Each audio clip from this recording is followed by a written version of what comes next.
I have been running like hell for a long time, and the world is catching up with me. They're all going to be running like hell too, believe me. Do you think the possibility of this planet being like some type of cosmic prison is at all real? That is something I never can quite put out of my mind. Some parts of this are really extraordinary and exciting, but other parts of it are going to be hard to deal with. We will discover that slowly over time. Do you think that the NHI has the potential to like kill you over this, or? Oh, I think it's worse. Worse than that? Oh, yeah. I think killing is only an incident. They're tempting us farther and farther, but at the same time, there are predators who sort of work like that, who move very, very slowly until suddenly everything changes and the mouse ends up in the jaws of the snake. Always cut the cards when you're not sure who you're playing poker with. And I'm not sure who we're playing poker with.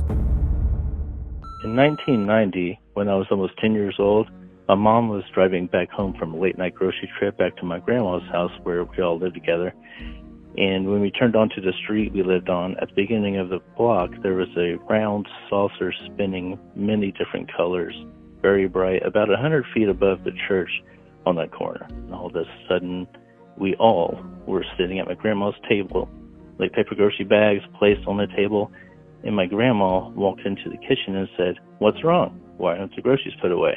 Suddenly we realized we didn't remember the last 55 minutes, and we all just seemed like, confused, and we were crying, and my brother said a very colorful round UFO was spinning around, and they don't remember anything until now. And then my grandma said, "Oh my God." Next thing you know, she went to the picture drawer, an old picture drawer, and pulled out a paper that had a scrawling of a metal table with a female laying on it and a couple grays around her. And she said, "Did you see any of these beings?" Whitley Strieber, welcome back. It's good to be back. Well, it's good to have you back, sir. I'm glad that you were able to make the trip out, and I know that we'll also be seeing each other actually quite frequently in the next few months. We got Contact in the Desert, right? You'll be at, but then also I'll be featuring you alongside myself and some other guests on the It's Probably Nothing tour. Right. As we stop off in San Francisco. Yeah. We'll be there as well, so you won't be seeing the last of me today. Yeah, and I'm going to be at the Lilydale Assembly on July the 11th. That's the assembly of the Spiritualist Church of America up near Lake Erie in upstate New York, which is a charming place. I love it. And I'll be there just for the panel with Travis Walton. And in the fall, I'm going to be doing a course on the abduction experience and how to live with this for Ubiquity University. And I'm going to be at the in Virginia Beach at the Edgar Cayce Institute. So I'm going to be doing a lot too. Very busy man. Yeah. Well, that's good. Busy is good. Idle hands are the devil's play toy, they say. I'll have to remember that. Yeah, it's really good to have you back. And, last time we had this conversation, obviously a great reaction from the audience. They were very compelled by not only your stories, but like the book you put out at the time, which was Fourth Mind. And, right. Because of its relationship to I'd made a video about this, but the molecular biologist right, that had sort of dissected one of these beings and how that really coincided quite neatly with your experience of the physicality of the beings. That's right. And it was, I've had numerous biologists look at this point, and it's a mixed bag in terms of some of them say, no, he couldn't have been describing this correctly because this is not what I understand of biology. Others have said this is possible. And so, but I think he probably was doing his best to remember something he actually did work on. And have not been able to contact him for obvious reasons. I mean, we all know that they are very actively engaged on the inside in getting after people who break their security agreements. It's a serious business. So I can understand why, he hasn't shown up in my life. The only follow-up that I had to that was I had someone call me on this 1-800 number that we have that we feature at the beginning of the episodes. And because this gentleman had mentioned, I think Battelle Memorial Institute. Exactly, was where they were housing these, biological experiments that they were doing in these autopsies. And so someone reached out and said, I'm a scientist, a molecular biologist that worked at Battelle for a small period of time during my training for the Navy. And he said that at one point we were joking with each other because we had to sign NDAs and this and that. And we were joking with each other among the other scientists about, what if we see aliens?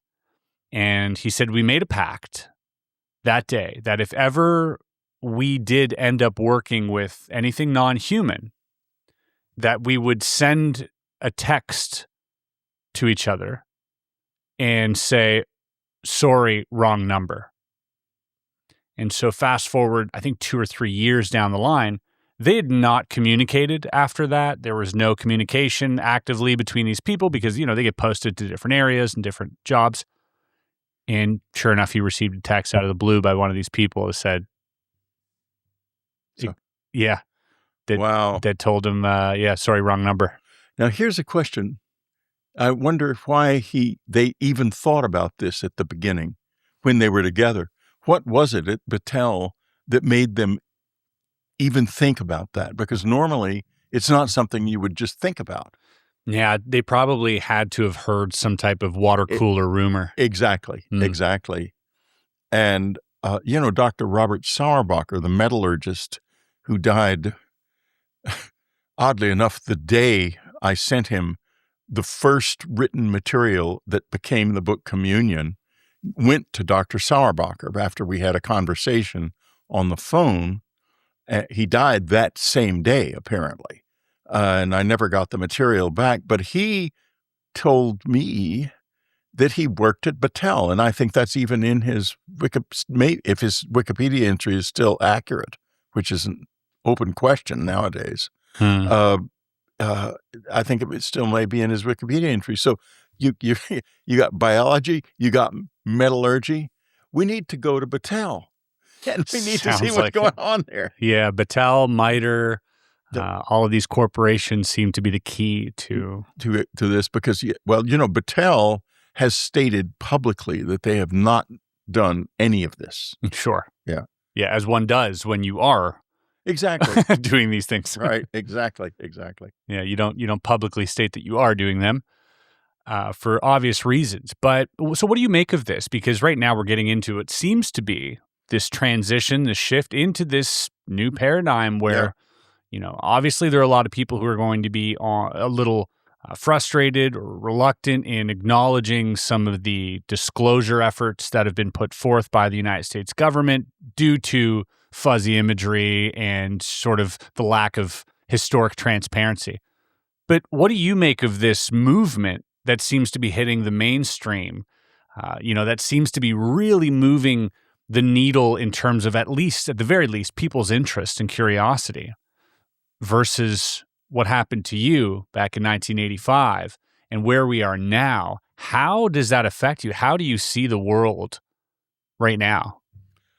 I have been running like hell for a long time, and the world is catching up with me. They're all going to be running like hell too, believe me, because some parts of this are really extraordinary and exciting, but other parts of it are going to be hard to deal with, really hard to deal with, and we will discover that slowly over time, I think. Although there's always the possibility that it could just come bursting into our lives without warning. And that's the part that worries me the most, because when I look at the whole spectrum of the close encounter experience, most of the cases people just it came into their lives unexpectedly. A few cases they've sort of been consciously aware of this since they were kids, but mostly it starts very abruptly when I call it the moment of activation, when they see a UFO and the next thing they know they're in it, or they have missing time and they become totally obsessed with this. And, Richard Dreyfuss character in Close Encounters. Close Encounters. Spielberg got that. He got that total obsession that happens when you come up against an anomaly like this. You can't let it go. And people don't let it go. They can't. And eventually it's going to turn out the entire world's not going to be able to let it go. And right now, there's something like 700 million views of the new government's disclosure website, and most of the stuff on it is pretty old hat so far. Yeah, I'd agree. You're right. But look at the number of views, the immense level of interest. It's extraordinary. Yeah, if that doesn't at least, inspire or motivate some of the government to move even faster, other world governments, now we're seeing Japan come into the conversation as well recently. And possibly, yeah. Yeah, I feel like that's the healthiest course of action, because so many of the criticism with the United States government is that why do they only land in the U.S.? Why is it only in the U.S.? Which we know it isn't. Right. But it would also be nice to have these other countries start opening up their sort of classified files to this topic as well. Well, there are certain countries that have more than others. In South America, Brazil undoubtedly has a great deal more than most countries. And that's important to open up because that's a really challenging experience down there. France, I know, does, and at least I'm pretty sure it does, that they've been collecting this information for years, and it's sort of edges up to the surface every once in a while. And Italy probably does as well. I don't know about the UK.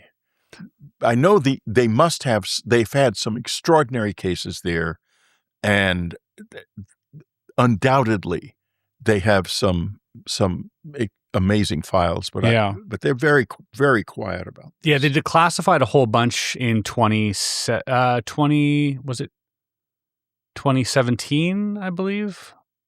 But it wasn't much. There wasn't much to what they declassified. No, it was sightings. You're right. That type of thing. But again, like a lot of the stuff that we're seeing now, we're seeing a lack of acknowledgement on what this stuff is. They're kind of just putting it out there and being like, we're not responsible for whatever you think it is. Right. And that seems like a cowardice type of approach to it when you're like, hey, just get behind this thing. You're saying UAP.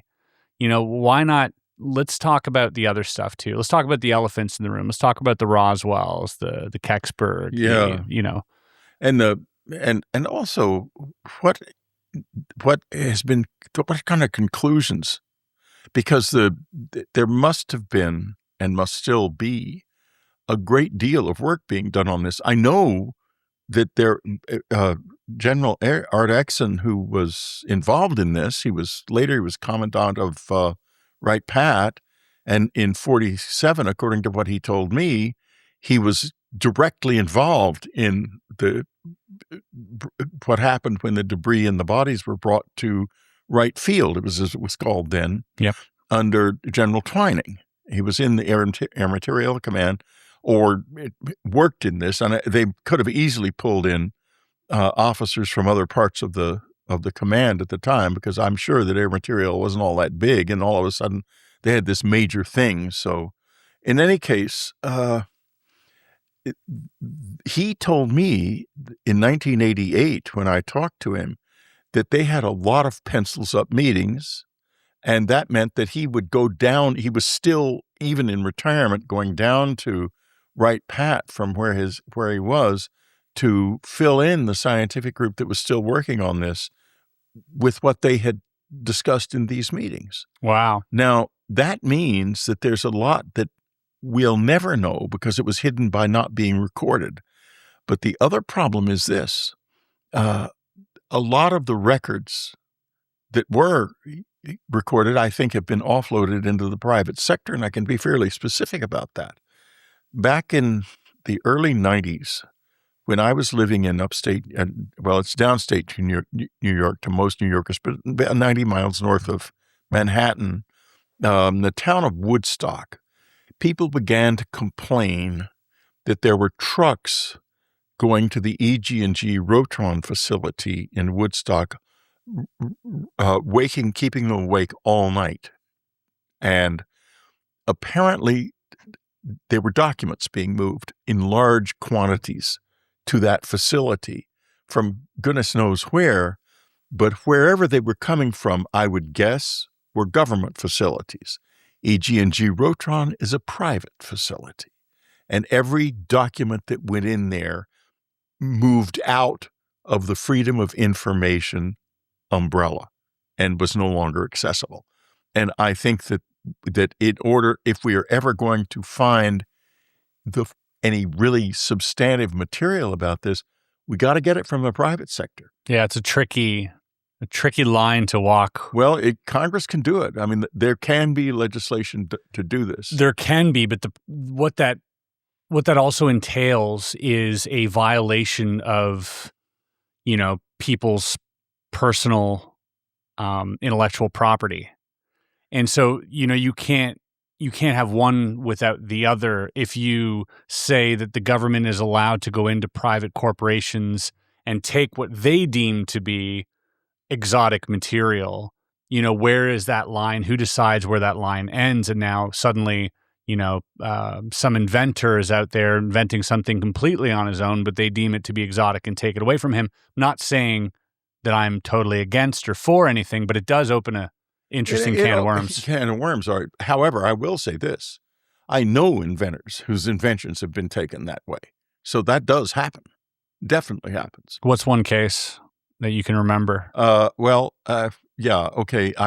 It's a little dicey because it's there's a case of a communications system that someone I knew invented, and his invention was classified. It wasn't taken from him in the sense of they didn't say, well, we're taking your invention and we're making it ourselves and you're not getting any money. He's still getting money from it, but it's classified and he can't do anything, talk about it anymore. It's an exotic communication system. What does it do? Do you know? Yes, I do. I'm guessing you don't want to share that? Let's put it this way. It's a really exotic, and it involves instantaneous communications. Whoa. And it's not quantum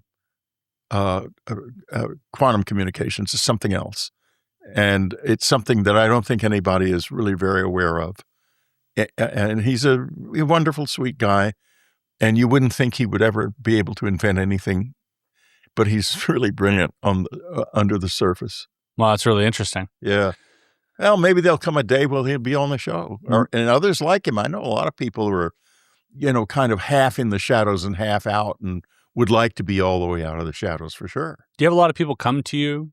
I'm sure you do, but do you have a lot of people come to you from a sort of military industrial complex background or a private sort of government contracting or intelligence community background that comes to you with information that we have that you just can't, verify, but that's pretty intense? Sometimes. I wouldn't say that happens to me every day, and I don't really encourage it because the last thing I want to do is get involved in situations where I know classified material, not because it's illegal for me to know that. I mean, if it falls into my hands, it's perfectly legal for me to do, it's not, there's no law against it if it falls into your hands.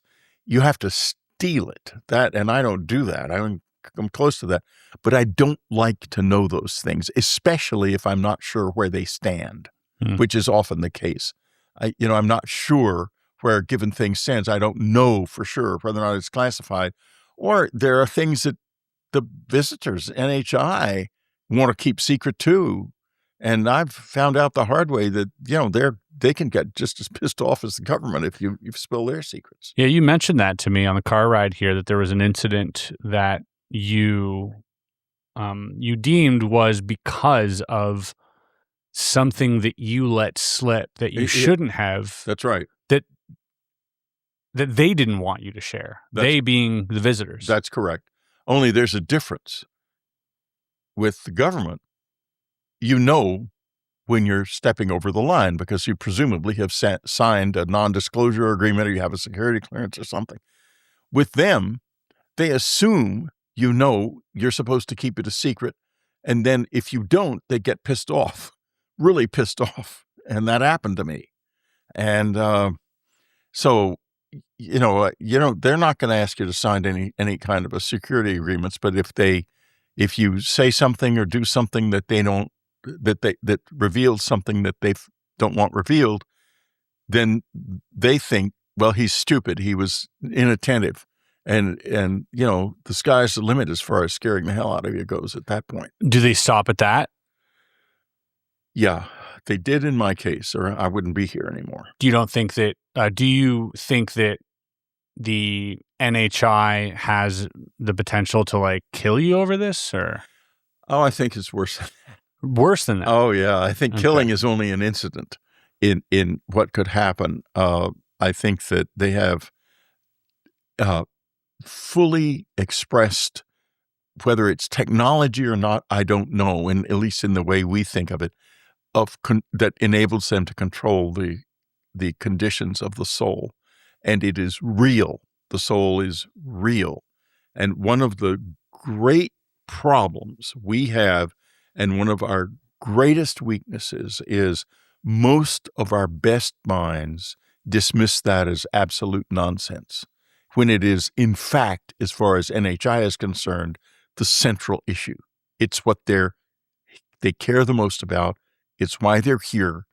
And it is not a supernatural thing. It is part of nature that we don't yet understand and can't yet detect. But it's just as real as radio was in 1850, which we didn't understand there and couldn't detect, but it was still there. The soul is the same. It's not, I'm not saying the soul has anything to do with radio, but it's an energy that we cannot detect yet. And part of the reason is I think it's conscious energy, and it's going to be detectable when it wants to be. Do you think it's some type of fuel? Expand on that a little bit. Do you think that because there's clearly a value for them, if you look at all of the visitations and you try and piece together whatever we can with our meager little minds here, you get to the bottom very fast and you go, it's not resources like we know them. It's not gold and platinum or oil. It isn't territory. It's not water. There's plenty of that out there. There's just freely floating around in space even. You wouldn't even have to fight us for it. So when you get down to it, it doesn't leave you with many options. And one of those options that a lot of people get to, and that, if you look at the case of Bob Lazar, he had those haunting words where they call us containers. And then containers of what? Yeah, well, that's what it's all about, is what the containers contain. So what do they do with our souls, in your opinion? Why do they want to contain them, or why do they even care that they're being contained, or why are they containing them? Well, I think the best way to talk about this is there's first to say this. I have been told that if I were to violate do certain things they don't like, and I'll be specific. One time, and I wasn't even thinking about this, I suddenly found myself in contact with them in a very tangible way. And the message was, you must not commit suicide. If you do that, we will capture your soul and confine it forever. Forever. It was the scariest thing I ever heard in my life. And then they proceeded to demonstrate this by removing me from my body. And I ended up in this little white container that I could not get out of in the non-physical. The only way out was to go back into my body. And the thing that was weird was I wasn't even thinking about committing suicide. It's not something that's on my agenda ever. Maybe it has been when I was a teenager and got jilted by a girl, but I mean, let's face it. Fortunately, I didn't take it that seriously. And there've been times, when I was losing all my money in my home and everything, I felt like, maybe Ann would be better off with the insurance money, but I never thought of it deeply. And so, but that was an example of what they can do. I mean, presumably they could do that. They could confine a soul forever. And I think to myself, shouldn't more people understand this? Because if you live something in your life makes them want to do that after you've died, and they don't warn you beforehand, my God, what are we really doing here? How do you live? What it did to me was looked at my moral life in a whole new way, because I thought, this isn't theoretical, it's tangible. And what do I have to do? And I really can't answer that question, because I think living a good moral life will help you not end up in that situation, but I can't prove that. It could be that that's not what it's about. Do you think the possibility of this planet being like some type of cosmic prison is at all real? That is something I never can quite put out of my mind. Is it a cosmic prison, or is it a cosmic school, or is it both? And I've been told both. I had I've gotten more. I wrote a book years ago called Transformation, and the new version of it, which is just out, Transformation 2026, talks about an event that happened in those days that I now understand very deeply. At the time, I could describe it, but I didn't know what it was about. And it involved a journey to a university on another world. Now, was it a physical journey? No, it couldn't have been. Because, but it was either a journey up here or some kind of out-of-body journey or something. But it was very vivid and very detailed. I got a really detailed, I might as well have gone physically because of the detail with which I remember it.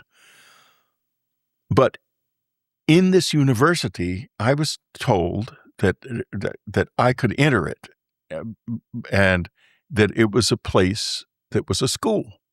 It was a university, a school, and it was very tumbled down. And I said to the little guy that was saying to me, "Yeah, you can go in." There was a door, an arched doorway, not far from where we were. I said, "It looks like a total wreck," and he said, "Well, it's been a million years old, and the scholars are no good at maintenance."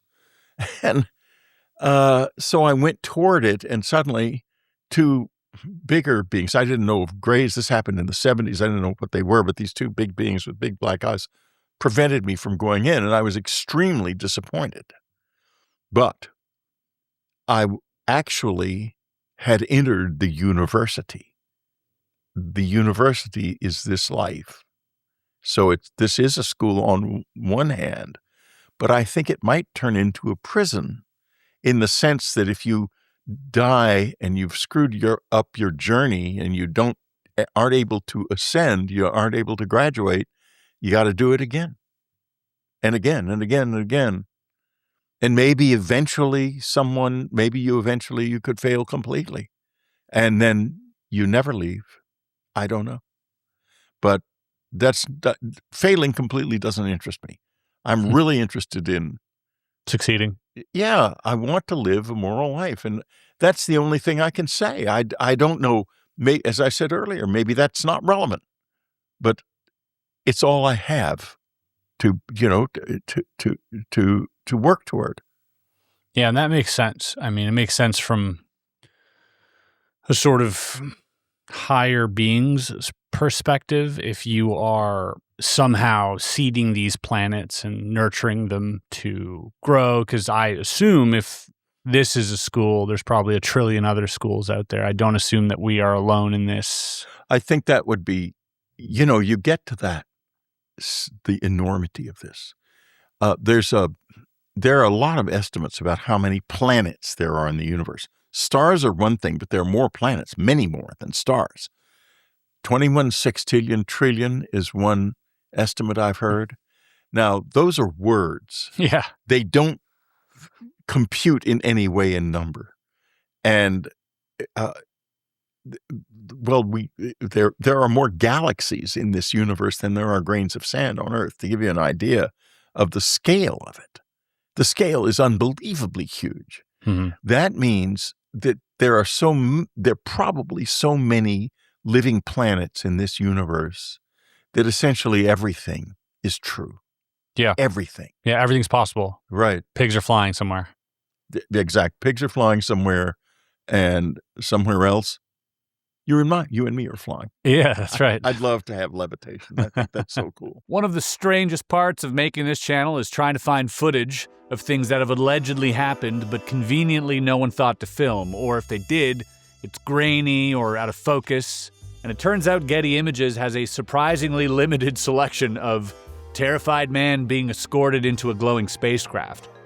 So I've been using Higgsfield Cinema Studio. What I like about Higgsfield is it's built around shots, not prompts. So you create one frame exactly how you want it, composition, mood, lighting, all that stuff, and then extend it into a cinematic shot. But what's even cooler is that I could take this studio that I'm sitting in right now, and you see this TV over here, that's a real TV. This is a real TV. But I could put whatever I want on that TV using Higgsfield. So let's say I want to have a UFO on there. Or maybe even, I don't know, an alien trying to climb through the screen. How creepy is that? Well, that's just one of the many things that you can do with Higgsfield Cinema Studio. Check it out if you're curious. I left the link below. We use it in every one of our videos. So thank you so much to Higgsfield for sponsoring this video. Yeah, no, that is a wild thing to ponder, but even wilder yet is this idea that although there is an infinite number of planets and there are an infinite number of possibilities, but there is equally a possibility that there is interaction here and that this also is part of the whole. Right. It's just difficult for, I guess, it's really hard to fathom anything that isn't physical for people. And once we start talking about non-physical, I always feel like there is a connection in sort of the streamlined way of thinking, the mainstream way of thinking, that non-physical means not real. Yeah, exactly. And it's a big misconception because if anything, it's more real because most of reality is non-physical. We're not going to be able to understand our relationship with non-human intelligence unless we also understand something about the non-physical part of us. Yeah. And it's not that it's non-physical. It's that it is at a different frequency from what we can detect of the body directly. Yeah. And, I've been out of my body a few times. It's so frustrating because I have friends who can go out of their body anytime they want to. Mm-hmm. But when I've been out, I've been taken out. Mm.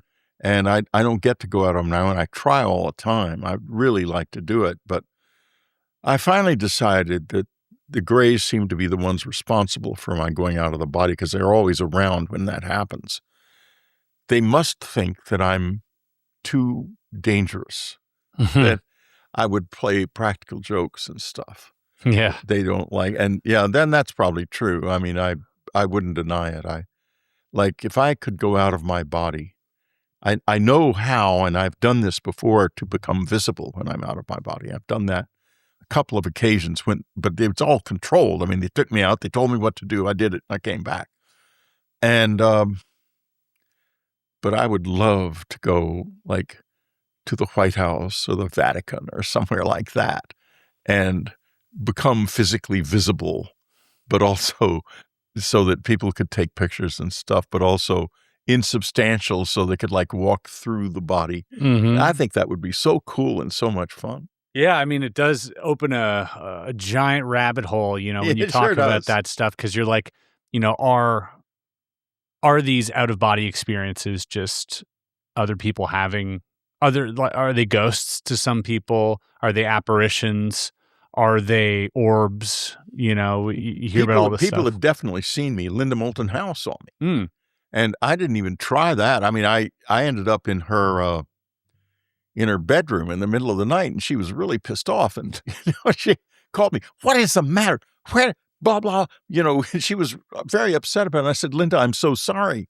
I had seen her, but not clearly. I knew I'd seen a woman, and she was looking at me and really upset. But then when the call came, I thought, oh, good, would be Linda of all people, and because we'd become friends. She was one of the first people to come to the cabin after the experience. I think she may have even, I believe it was before Communion was published, because Stanton, I got in touch with Stanton Friedman, and he put me in touch with Robert Sauerbacher, and I believe he also with Linda and a number of other people. Anyway, so we knew each other, and we were friends. And then suddenly, I end up in her bedroom in the dead of the night in a non-physical state. But I got used to it, and I enjoy it. I mean, I'm looking forward to the next time, frankly. Do you think I want to switch gears a little bit here, because this is a kind of a question that has been coming up a lot during this discussion recently, and it's the assumption that there is some type of demonic aspect to what people are seeing. And I thought, who better to speak on this than someone who's had, direct contact with whatever it is that other people claim to be demons. Does that hold any weight with you, or are you dismissive? Yes. No, I'm not dismissive, but I am concerned about one thing. When we say demonic, we say supernatural, unreachable to us. All we can do is pray. And I don't find that acceptable. I think that's an extremely dangerous position to take. That does not mean that I don't think they're dangerous. I think some of them are very dangerous. But I do believe that we do have the capability of controlling the situation to some extent, and maybe greatly. And part of that may actually be prayer. I don't know. But if we say it's supernatural, completely supernatural, then we are also saying we're helpless. And we must not say that. We must go into this more practically and say that this is often very dark, and it might as well be demonic, but we are not disempowered by that, because at some point they have vulnerabilities that go beyond, that are not supernatural, that are part of the world as we understand it. Otherwise, we end up like the Aztecs. The Aztecs, when Cortez first arrived on their shores, they were confused. First, they thought he was Quetzalcoatl, their god. And then when they figured out he wasn't Quetzalcoatl, they had another problem. They couldn't understand that the horse and the man were not one creature. Then they couldn't understand how cannons worked or what wheels were. They were completely outclassed, and their whole culture collapsed. Their armies failed, and their culture collapsed. The result was there were approximately 90 million people in Mesoamerica when Cortez arrived. 100 years later, there were about 9 million natives, native peoples, indigenous peoples in Mesoamerica, of whom the great majority were slaves. That is the danger. The danger is that we will misunderstand what we are dealing with and fail to respond to it in a way that gives us agency. And we must not allow that to happen. That's why whenever someone says they're demons, they're really saying, we give up. And I'm sorry, I'm not giving up. That's an interesting way to put it. I do see how people would jump to that conclusion with limited knowledge, though, and that seems to be the trend when you look back in history. Yeah. Anything unexplainable was supernatural, was demonic, whether it's, talking about gravity or, Well, yeah, I'm sure that if you'd turned on a radio in 1650, you would have been burned at the stake. Yeah. Immediately, I mean, there's something coming out of in witchcraft, and the frontier of reality has been expanding almost as fast as our expanding knowledge of what the universe really is in terms of its size and its structure. And it's time to get to the point where we understand the things that look supernatural are actually part of reality that we can understand, that we can gain agency in. And otherwise, I think this species is going to get into the same kind of trouble the Aztecs got into, but on a much more massive scale. Do you think that they are in part, and this is, perhaps pondering a little bit, expanding on the idea of the control system by Jacques Vallée, but do you think that their apparitions, their interjections, or their impositions into our lives through sightings, through visitations, do you think that is purposely to expand the frontier that you just mentioned of technology, of our perception of reality? Are they there to just constantly push our perception in some way to help us grow? Okay. On the positive side, the simple answer is yes, because that's what's happening. What's happening is we are responding to this on many different levels. It's changing our understanding of the supernatural, for one thing. It is challenging us technologically. And you can see in the all of the stuff that's coming out in Congress, we're working hard to figure that out and to do that. Meanwhile, they are not coming in and pushing the door down and saying, "Okay, screw you. You'll never figure us out. Get anything from us. We're taking over." They're not doing that. They're tempting us farther and farther. But at the same time, there are predators who sort of work like that, who move very, very slowly until suddenly everything changes and the mouse ends up in the jaws of the snake. So I think we have to be very careful about this. We have to move ahead intelligently and not bring our superstitions or our confusions with us. We can't bring the past with us. We have to bring what is new and what is best in us with us.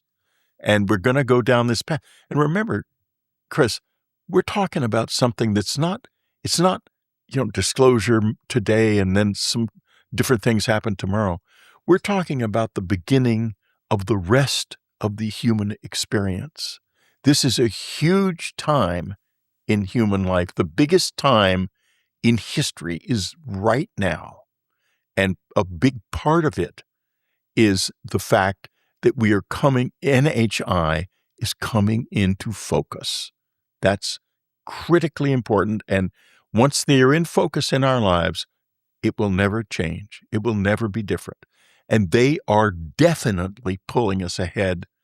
They leave what people like, I believe, Hal Puthoff and Jim Lukotsky refer to as the donations, these technological bits and pieces that we pick up and craft and so forth. They think of them as donations. I might not have the scientists who said that correct, but some important people in this have said that. And if that's the case, then they're trying to get us to the point where we don't have the Aztecs' reaction to them, where they don't colonize us culturally. In other words, they don't want to do this. They're looking for friends, not slaves.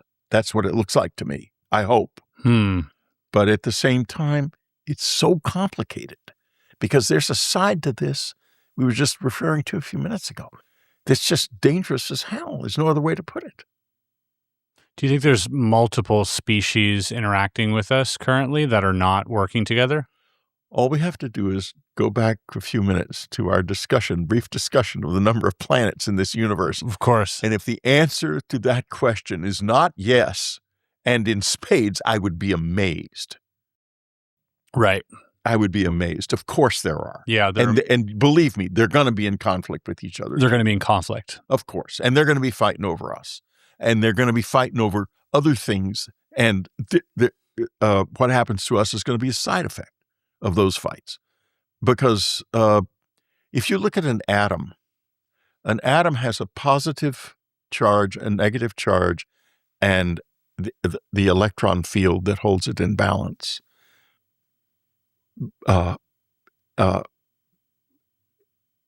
Plus, minus, and balance. That's Buckminster Fuller called that triad the building block of the universe. But between the plus and the minus, there's constant tension. So, conflict is essential.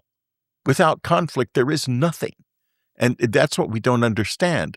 These ancient conflicts that must be present are part of the way the world is. They're fundamental to the nature of reality. So, they're fighting each other, but they've probably been fighting each other for a long time, and they're probably going to be fighting each other for a much longer time. So what do you say to the people who are convinced beyond doubt that this presence is nothing but benevolent? Because there are those. There are many. Plenty of them. Yeah. And plenty more who are on the fence and wishing and grabbing for any sign that might be true. You think that's just a hopeful... I think that we need to be grown-ups about this, and that means we need to see this in a very large and nuanced way, because there's parts of it that are obviously benevolent, or there would be no donations going on.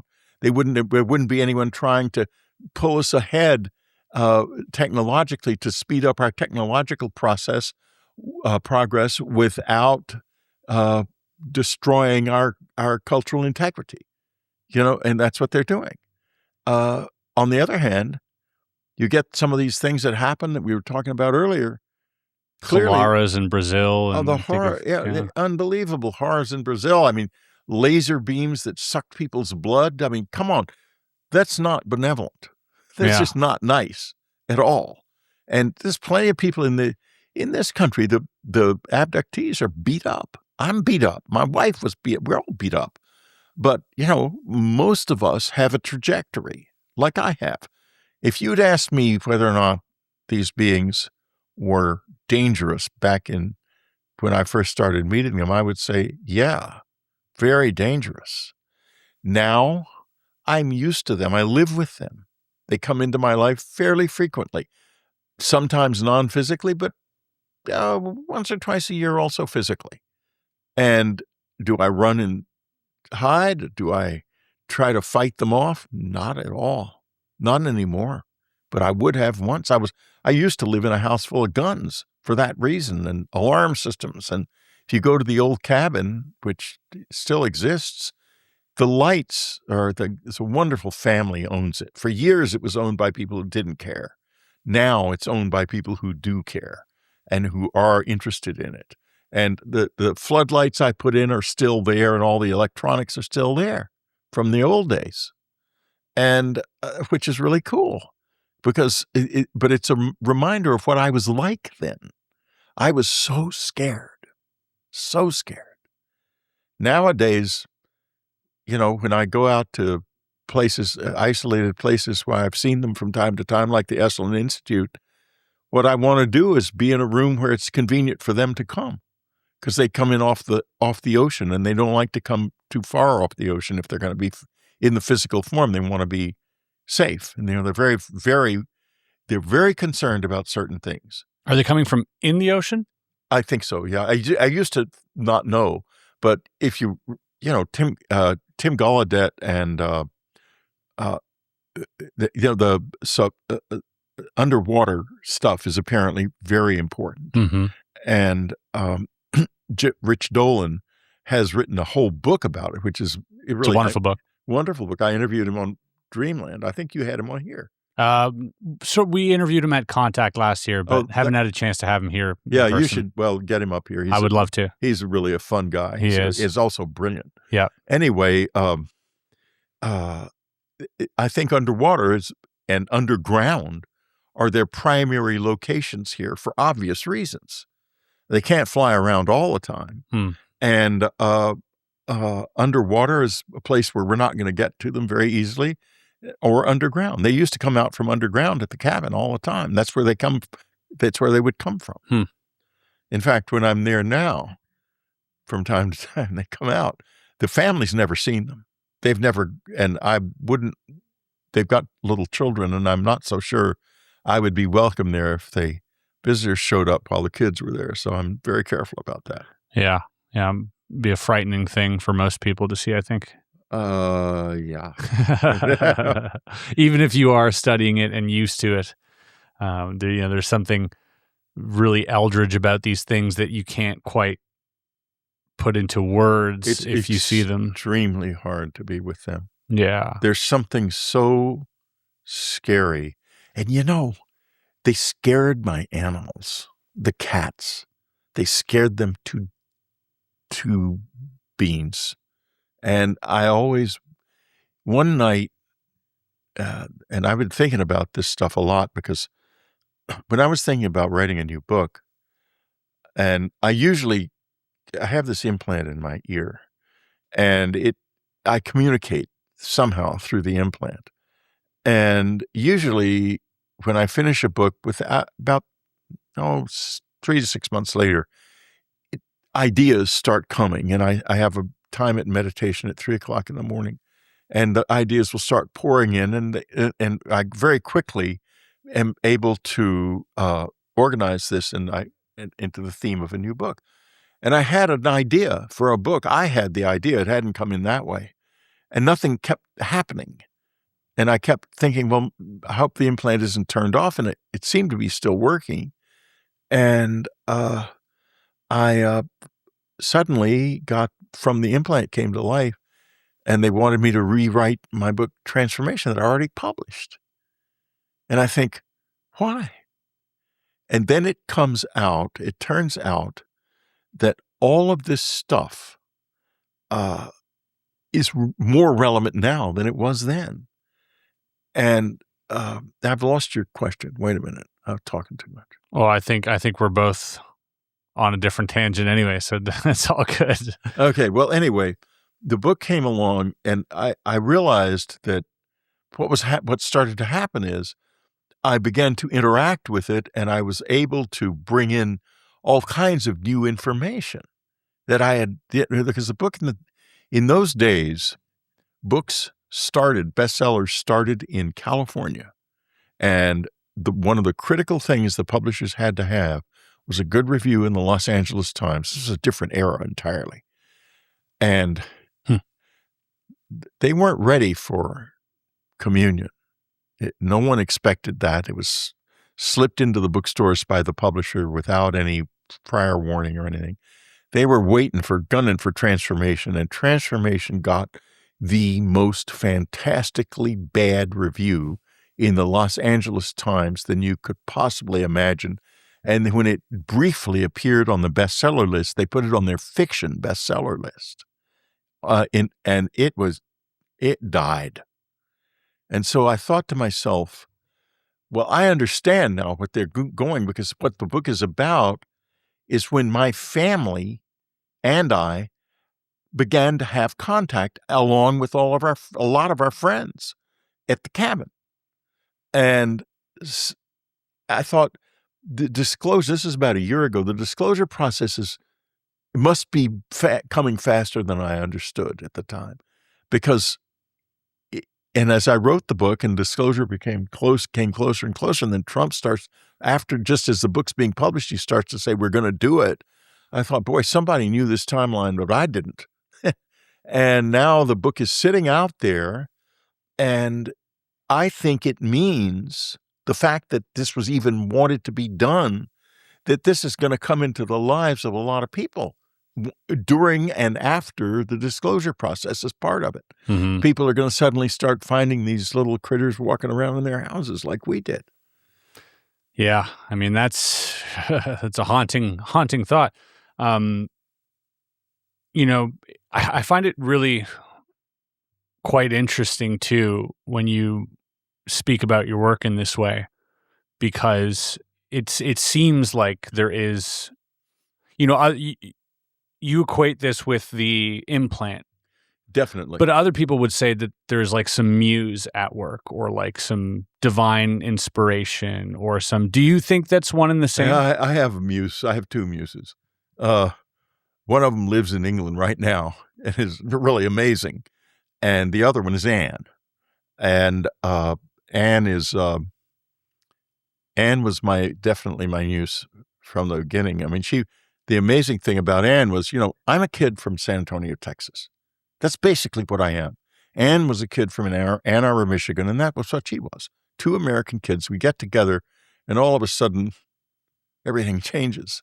But when I told her the communion story, I was expecting her to maybe want a divorce or something. And instead, she says, well, she remembers it as saying, oh, thank God, I don't have to get a divorce now. But I remember her saying, oh, thank God, I thought you were going crazy. But she immediately took the whole thing over. She seemed to know everything about how to do this book, including the title. She thought up the title, which is, of course, the whole core of the book. Yeah, that along with the cover, I think, and the well. cover, the cover. Well, the cover was, of course, me and Ted Jacobs, the artist. I think, to an extent, that cover art. And we talked about this last time you were on as well, but it's something that keeps recurring in the conversations that I have with experiencers. Yeah. It comes up all the time. All the time. Yeah, it was the instigating moment of contact is what it was. Yeah. Boy, if I'd known that at the time, I think, I don't know what would have happened. I was just totally innocent of all this. When we were writing the book, I had just, within a short time, become convinced that it was even real on any level. Yeah. And if I had known that I was triggering memories in millions of people with that cover, I'm just glad I didn't know that, because I don't know what I would have done. Yeah, it's a big responsibility. Yeah. Yeah, I've had, since you were here last, we had Peter Curry was on here. I remember him saying that it's one of the things that unlocked his memories. A gentleman from Australia who's a lifelong abductee as well. Right. Had some really strange things happen to him later in life, but was a billboard in Australia that featured, they're coming, I think, or they're here. I think it was they're here. They're here, yeah. Yeah, and he was just so taken aback. Also, Eric Nansteel, who was here not too long ago. Eric's an interesting guy. I've interviewed him also. Yeah, he's got some interesting thoughts on the whole thing as well. But again, another person who was just so completely taken by surprise by the cover of that book. Yeah, well, a lot of people were. Mm-hmm. Lots. I mean, there's the letters that they have, about 3,500 of the letters at Rice University in the archive of the impossible now. And your book written about the letters as well, and there's the Communion Letters book, and those letters are humankind's first response. That's first contact. Those letters are first contact, and it amazes me. And thank God, guess who decided to keep them? Once again, it was the actual architect of contact, which was my wife, not me. Yeah, I did the writing, but she did the forethought. She was a muse. She was a muse, exactly. That's the for all of us, by the way. Yeah, it's there's the word. I was always fascinated by the word like genius, because people think, oh, genius. It seems so flattering to call someone a genius, but a genius, actually, when you break it down, is the attended one. It means the attended one. Interesting. Yeah. And so back in the day, when someone was a genius, they wouldn't assume that they had higher knowledge. They would assume that they were being given knowledge by another entity. That's interesting. That the knowledge came through them, that they were just a vessel. And so when you have these old depictions, specifically the ones that are pointed out by UFO researchers, where there's one in the sky and there's this beam coming through a window hitting the person in the head. Mm-hmm. This is the knowledge coming from elsewhere, the attended one. These aren't, so people, nowadays we have savant syndrome, or we have all these, really anomalous psychological phenomenon that we don't not quite understand, and we're studying it, but we don't really understand how savant syndrome works or why it happens and how you can trigger it or how you can harness it. Yeah. But if you were back then, how would you even reconcile someone being able to draw something based on memory, or being able to recount word for word an entire, scroll or whatever it was? It would have looked anomalous, and you would have assumed as well that it come from somewhere else, that it didn't come from your own brain. And so I think that there is something there. There's some merit there that, perhaps this implant, acts as some type of gateway. And if we look back in time, are these geniuses of the time, were they in fact implanted as well? Well, the implants, the interesting thing, one of the many interesting things about the implant is that it is I think the only one of few provably anomalous objects that we have in the world. And it's provably anomalous for a simple reason.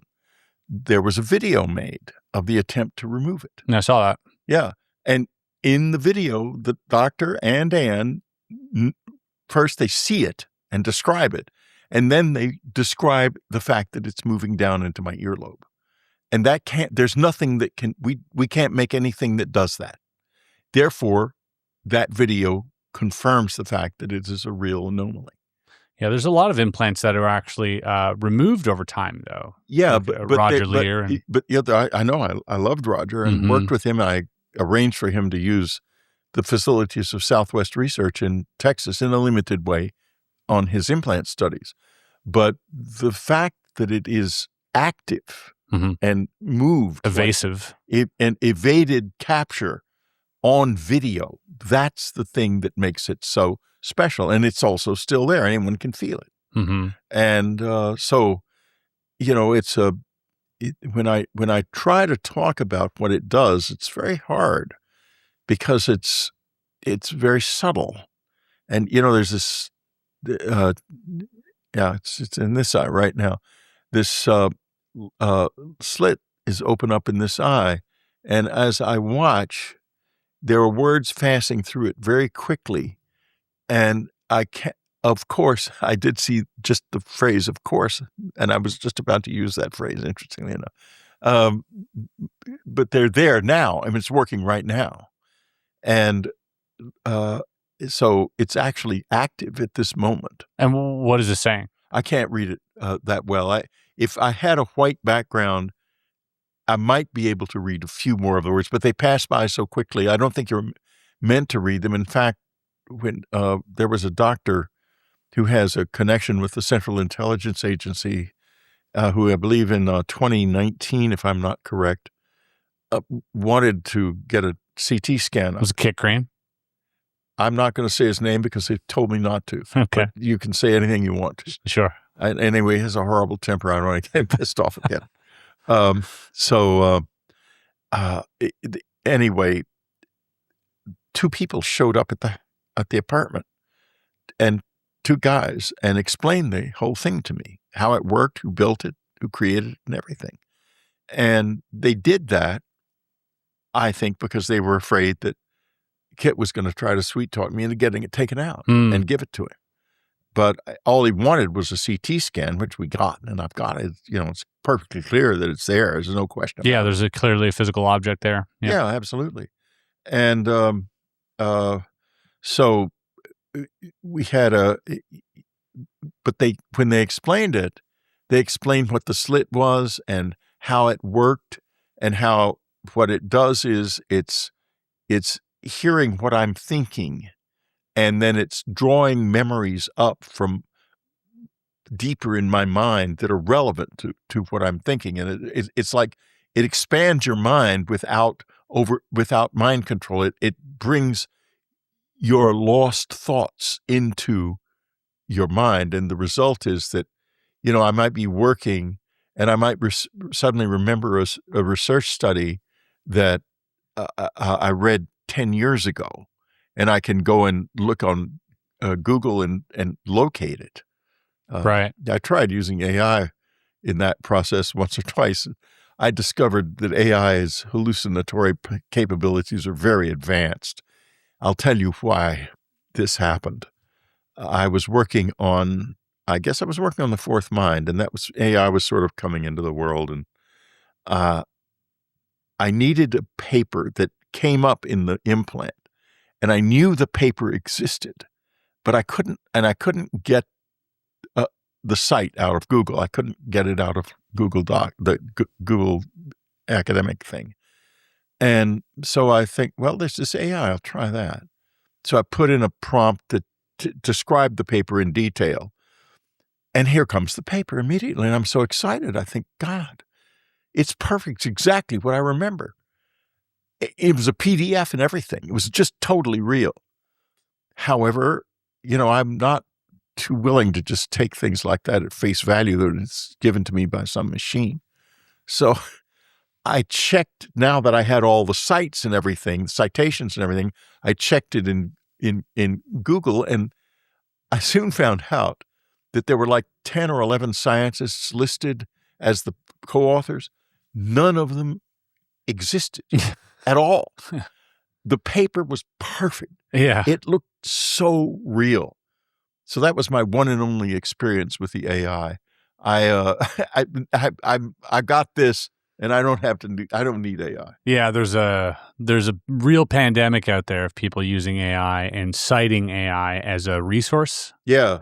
And I think you need to be very careful with that, because it will unapologetically and very confidently give you false information. And then when you call it out, it goes, oh, you're right. Yeah.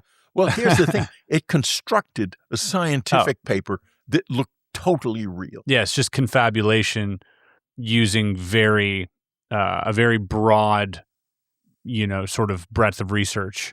It'll just confabulate something to your satisfaction. I always said, they're not looking to make a better AI. They're looking to make a more lucrative AI. The military is making a better AI. But Right. What we're getting is the packaged, lucrative sort of corporation version of it, Right. where much, more interesting to a business is to have an AI that isn't necessarily right all the time, but that makes you feel good. Yeah. And so if you can make an AI that just kind of glazes you and makes you feel so great about everything you tell it, and obviously you're going to keep paying it to treat you like royalty, and so that's kind of what's happening, is that people are just getting, it's giving you what you want. they're giving you what you want, and you'll gladly pay for that. It's better to do that than to make an AI that is accurate. And my brother's a lawyer, and he says, if any of my associates use AI, they're out the door. Because, he said there was a case in our town in San Antonio where these lawyers came in to assure they'd won, and they had all these cases, and all of the cases turned out to be fake. And they were censured by the court for presenting false cases. And that was one of the early cases where it was discovered that AI could not only just tell you hallucinations, it could build things like cases, documents that look real. Yeah. It's really weird. And, but there's something, the book I published years ago, The Key, which has stood up amazingly. This is a book where it happened in 1998, the last official author tour I would ever do. On the last night of that author tour, this guy shows up at 2:00 in the morning in my hotel room in Toronto. There's a kerfluffle, of course, because I accidentally let him in thinking he's the room service waiter. And then he suddenly starts to say things so amazing, I get into the conversation. A couple of years later, I made notes, and a couple of years later, Anne's after me because she says, that was really extraordinary. Those notes are amazing. I write it all down. And one of the things he said, he was very advanced in his knowledge of science. He talked about intelligent machines back in 1998 when they were just on the horizon. And he said something that has turned out to be maybe the most important thing that ever has been said about AI or the possibility of artificial general intelligence.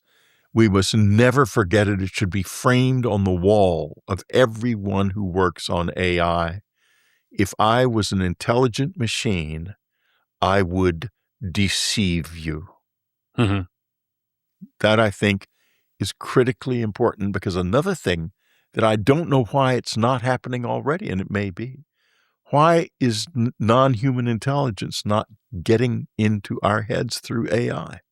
They're masters of digital control of digital stuff. I've seen them do stuff in my computers that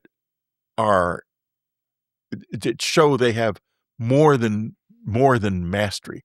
They have knowledge of digital systems that I don't think we possess yet. Well, we've seen that with the military, even if you look at like Commander Fravor's account. Was it Fravor or could have been Ryan Graves, or one of the accounts where they tried to lock onto this thing and it scrambled their systems, which on paper is an act of war. Right. But they were able to do that and then, present themselves at the waypoint that, nobody knew. And so they obviously have, access to manipulate that stuff. But that's also a danger, I think, because I go to these conferences as well, and I'm presented sometimes. People give me these manuscripts of their Chat GPT logs and how they believe that their GPT is now sentient and it's an alien communicating to them, really important messages. And I'm like, that's what these large language models are really good at. They're really good at creating a world based around your own predispositions. Yeah. And they're good at giving you exactly just enough and pulling back enough when you feel a little reluctant, but by the way you're typing, your patterns. It's very good at reading humans and analyzing our communication with them. And so they're just giving you enough to where, you jump to a conclusion. And then they kind of put a little bit of fire under that. And then when they detect, a little reluctance, they'll lean back. They'll go, no, you're right. And they're very good at that. And so I would caution, I feel like if aliens eventually used AI to communicate, I don't think we should believe them. Well, yeah, that's my whole point. Yeah. We talked earlier about the different types of NHI that are here, and some of them are not our friends. Sure. I somehow can't see the ones that are doing the donation sites and trying to draw us ahead to keep us on our own so that we can meet them more equally and they don't colonize us culturally. I don't see them as doing that. But the guys who want to dominate us, I see them getting deep in AI, so deep that we don't even know they're there. And when someone announces, we have achieved artificial general intelligence, I'm going to say to myself, that is a button I'm never going to push, because I don't think we know what's in there, and I don't think we want to. I think it's too late. The genie's out of the bottle. You can't. I know, but it's not in my life. I still don't have to push the button. No, you won't have to push it. But I think, I also assume that if we can even think about creating artificial intelligence, I would assume that somewhere in the universe it has already been done, and it has probably been done 1 million years ago. And it's so huge. Everything has happened and is happening. Maybe that's the purpose of the universe, so that everything can happen. Mm-hmm. Reach it might be critical mass. It might be that's quite a bigger thing than we may have imagined, because the universe is so big that even the idea of a creator makes no sense, except unless it got out of hand. Basically, there was something. Someone said to me, not Annie, but someone, I don't remember who, said to me, maybe the universe exists because God realized it wasn't there. And that fascinated me. And, we always think, well, was there a prime source or not? Was the universe created by someone or is it just here? There's one thing about it that does suggest it was created by someone, and I'll tell you what it is. There's one constant. The constants are things that appear to be universally real in throughout physics.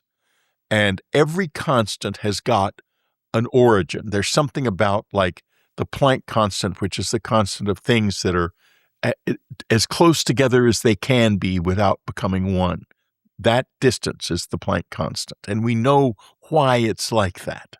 We know because of the way the size of the way atoms work, why exactly that distance exists. There's one of the constants that we do not know the origin of. It's called the fine structure constant. It's 1/137th. And there's a wonderful book called 137 that explores this mystery because unlike all of the other constants, the fine structure constant, which is that fraction, has no apparent origin. There's no reason for it. It's arbitrary. But if it wasn't just what it is, this universe would be completely different and probably couldn't support life. Mm-hmm. Meaning that somewhere, somehow, something or somebody has to have decided that this would be how it is. And that, for all intents and purposes, would be what we think of as God. Yeah. I mean, it's an interesting hypothesis. Yeah. I'd like to almost think that, probably the answer lies outside of our current perception of reality, and so probably outside of space and time. So if they're like, even the concept of beginning is beholden to time. Is time even real? Well, that's just it.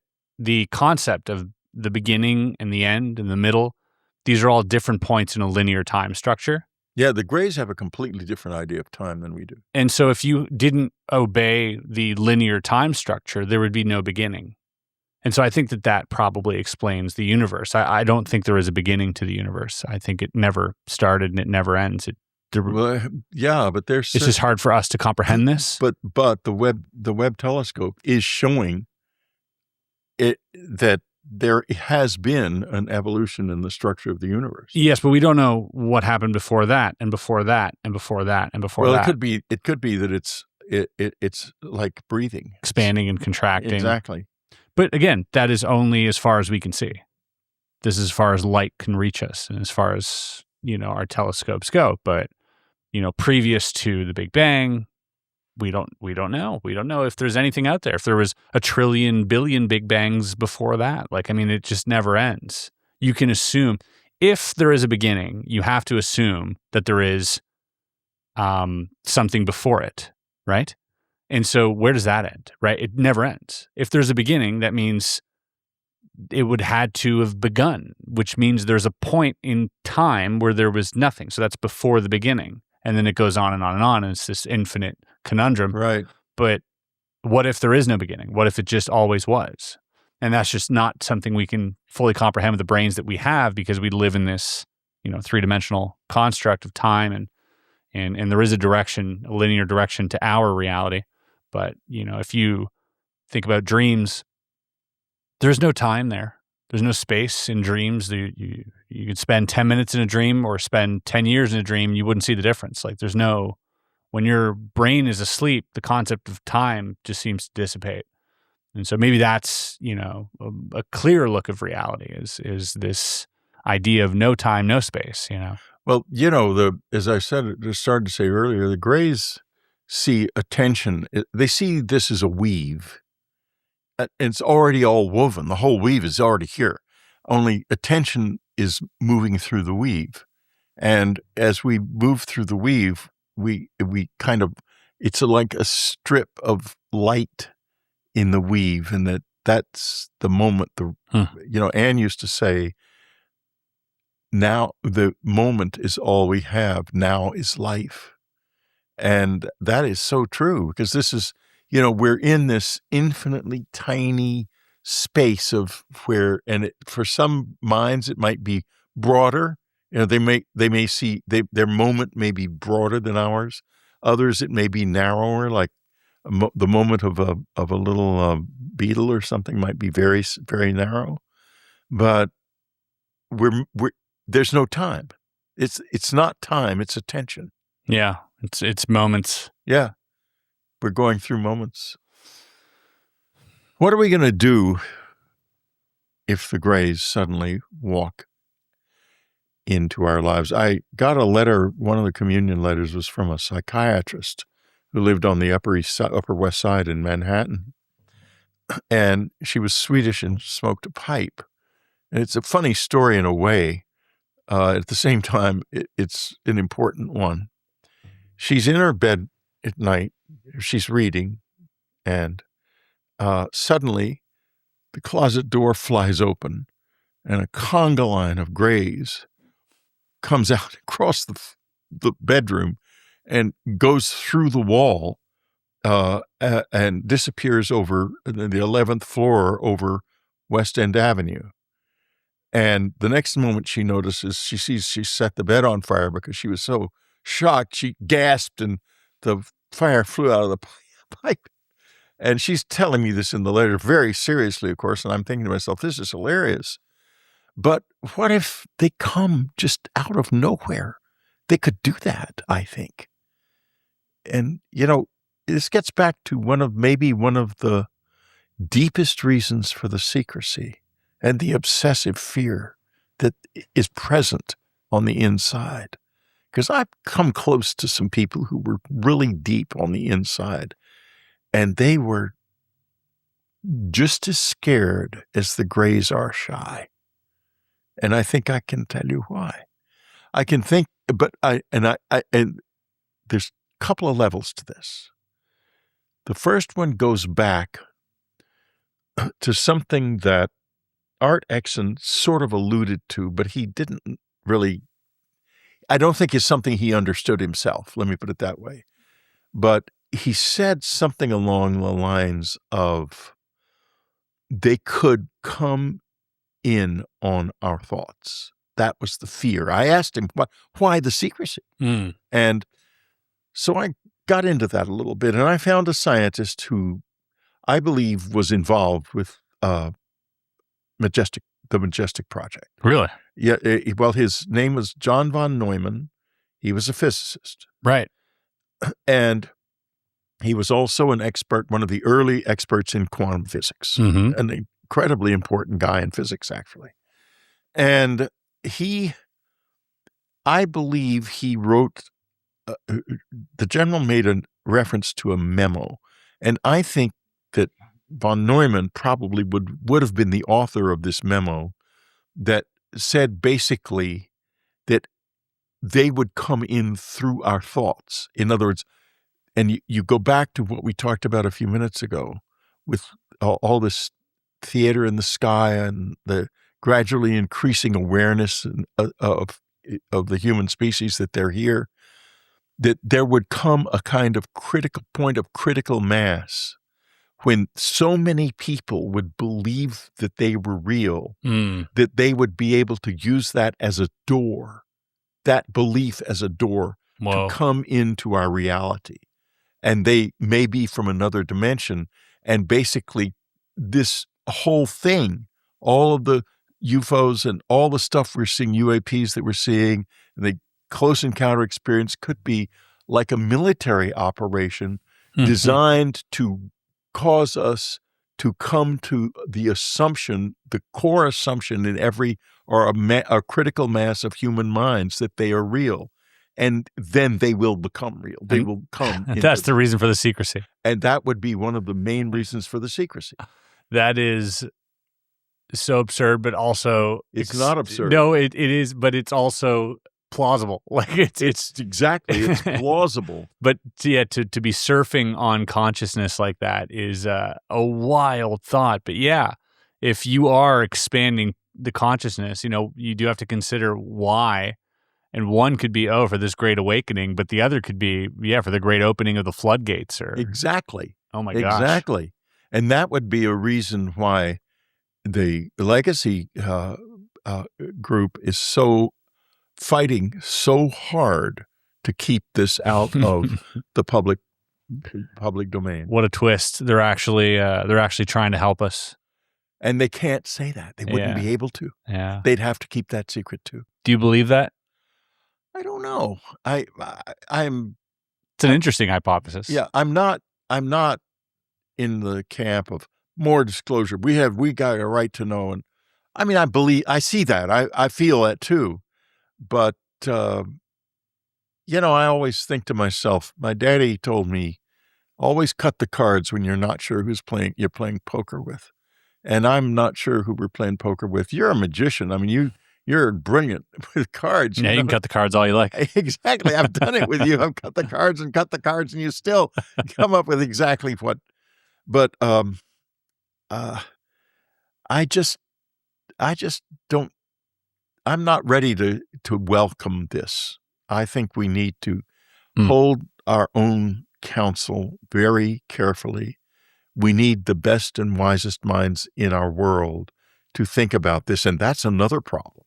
Because it's kept secret. And if it's kept secret because of this reason, then the last thing that we need is for our best minds to embrace it.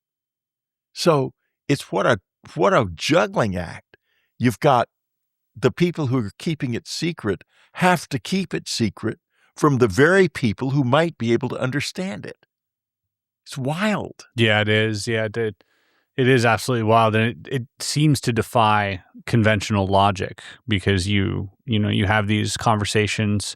Was it Eric Weinstein and Eric Davis? Yeah, sort of going back and forth on Jesse Michaels' podcast about the fact that there are no physicists working in the program. Like that's some type of information that Eric Davis had access to, and he's like, yeah, there's no one looking into advanced physics in the program, and where Weinstein's like, this doesn't make sense. If you're trying to figure something out, then you would need theoretical physicists of all kinds. This would definitely explain why there are none in it. Yeah.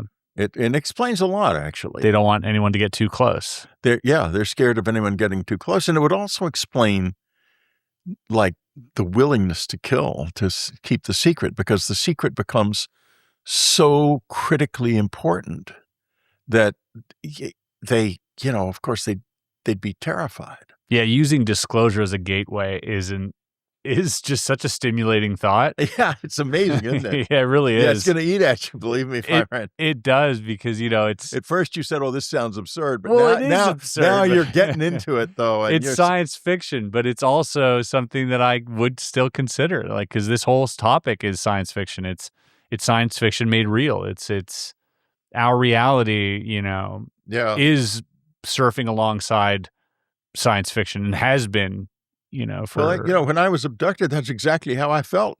My horror novels had come into my life physically, and there could be a kind of connection between what happened to me and what I was doing with my imagination prior to that. Okay, let's say, hypothetically, these aliens these extraterrestrials, interdimensional, ultra-terrestrial, whatever you call them, are looking to enter our reality, and they are hostile. But they propose to you, well, what's your best argument? What's your best case why we shouldn't take you over? What would you say to defend the entire human race? Not to put all that on your shoulders, but what would be your argument as to, hey, we're special? Like, what would you say to them? If I was in a position where I could communicate with them in that way, and I knew that they were trying to take us over, I would end up in exactly the place the Air Force is in. I would ignore them. And that's what the Air Force is doing. It's always ignored them. Like when Leslie Kane and Ralph Blumenthal came out with the story in 2017, the Tic Tac story in the Times, the Air Force said nothing. The silence became deafening after a while because the Air Force still says nothing. And the Air Force has got to know more than any other branch of the service, almost certainly. And I think if I'm right about this, I know why the Air Force says nothing. And therefore, I would be in a position where I couldn't risk engagement. Mm-hmm. And here's another thing. Every president since Truman has declined to open this door. Truman certainly would have been asked about that. Eisenhower would have known about it. Nixon would have known about it. Carter asked about it. I know the Reagans knew about it. They've all known something. Obama, and this is very telling, John Podesta, at the end of the Obama administration, says, my greatest regret is that we didn't release the UFO files. Now, Obama has gone all the way to the other side and saying, there are no aliens here. The church, the astronomer, the chief astronomer of the church just the other day. Yeah, I saw that. Yeah, said, I don't believe that it's real. Not enough evidence. Not enough evidence. But what are these people really saying? Are they really trying to put their fingers in the dike? Mm-hmm. And in other words, do they know this secret? And they're trying to prevent this from happening. And that gets me to why would Trump suddenly go in the opposite direction? And, you know, he's going to go there because you look at that website, you see it could get to 1 billion hits in a few weeks, more weeks. Any politician sees numbers like that, he's doing it. Oh, yeah. He's going there. Yeah, 100%. 100%. And is he a ringer for evil aliens? Or is he doing us the greatest favor in history? We can't know until the door in our minds is open. Wouldn't that be a twist? But the problem is this. We can't know whether this is good or bad until they come in, and they come in through if they come in through the mind, then that's a door we can never close again. Yeah, and then the genie truly is out of the bottle. And you'd sit down with a president and you say, if you say this, the president says this, that is, it's going to reach critical mass, and they will come in through the door of the mind, and we will never be able to close it, and we don't know what they are. So every president says, well, I'm going to definitely pass on that. I only know a few definite stories about this. I know that Lyndon Johnson was approached, or he said someone talked to him, I'm pretty sure, for about 5 minutes, and he said, I'm not interested in this. Take it to Hubert Humphrey, his vice president. And Carter supposedly wept when he heard the truth. And that's disturbing. Yeah, and he had a sighting of his own too. So. And he did. And what about Jim Forrestal? Yeah. Did he actually just go crazy, or did he know this story and he just couldn't handle it emotionally? Or was he going to let it out? Or was he going to let it out? Yeah. Or John von Neumann, I talked about a moment ago. He died a hard death. He was terrified of death. I wrote a short story called The Open Doors, sort of in the mind of Dr. von Neumann while he was contemplating his death and worrying about this happening, the doors in the mind being open to them. I just, we're in a way, in a wonderful place to be, and a very scary place to be, because no matter what happens now, the world changes one way or another, profoundly. Because what if this isn't true, and that all the disclosure will not mean a door is open that we can never close? What if it's something good? What if it means, yes, it's a door that opens that we can never close in the mind, but it's good? What happens is greatly expands the reach and meaning of the human species and the richness of human life. It's just an extraordinary point of inflection. And one of the most incredible things about it is a trump card is a card that forces change. And his name is Trump. That's wild. There's an interesting synchronicity for sure. Yeah, it's weird, very weird. Yeah, I also think if we are going to live through such a paradigm shift, that I always thought we're going to start counting the years at zero again.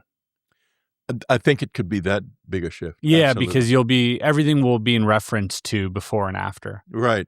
Yeah. Was that before they touched down or was that after? Right. And I think, but also if it does happen in a gradual way, which it does seem to be happening in the last, 70, 80 years, happening gradually, you zoom out far enough and that isn't so gradual anymore, right? Like when you have a change and if the change takes a while, if you zoom out, it looks immediate, right? And so we might be going through an immediate change, except that it lasts 1 or 2 lifetimes, which seems, super long to us. Right. But it really isn't. 1, 2, 3 generations, that's pretty quick when you look at how long we've been around and, inventing fire and all this other primitive technology. That's a long time for our species. Yeah. A couple generations, that's pretty quick. That's a pretty quick shift. But, Art Bell called it the quickening. Quickening. Yeah. He wrote a book called The Quickening. Oh, God, I miss him so. He was such a friend. We were really close. He was a great guy.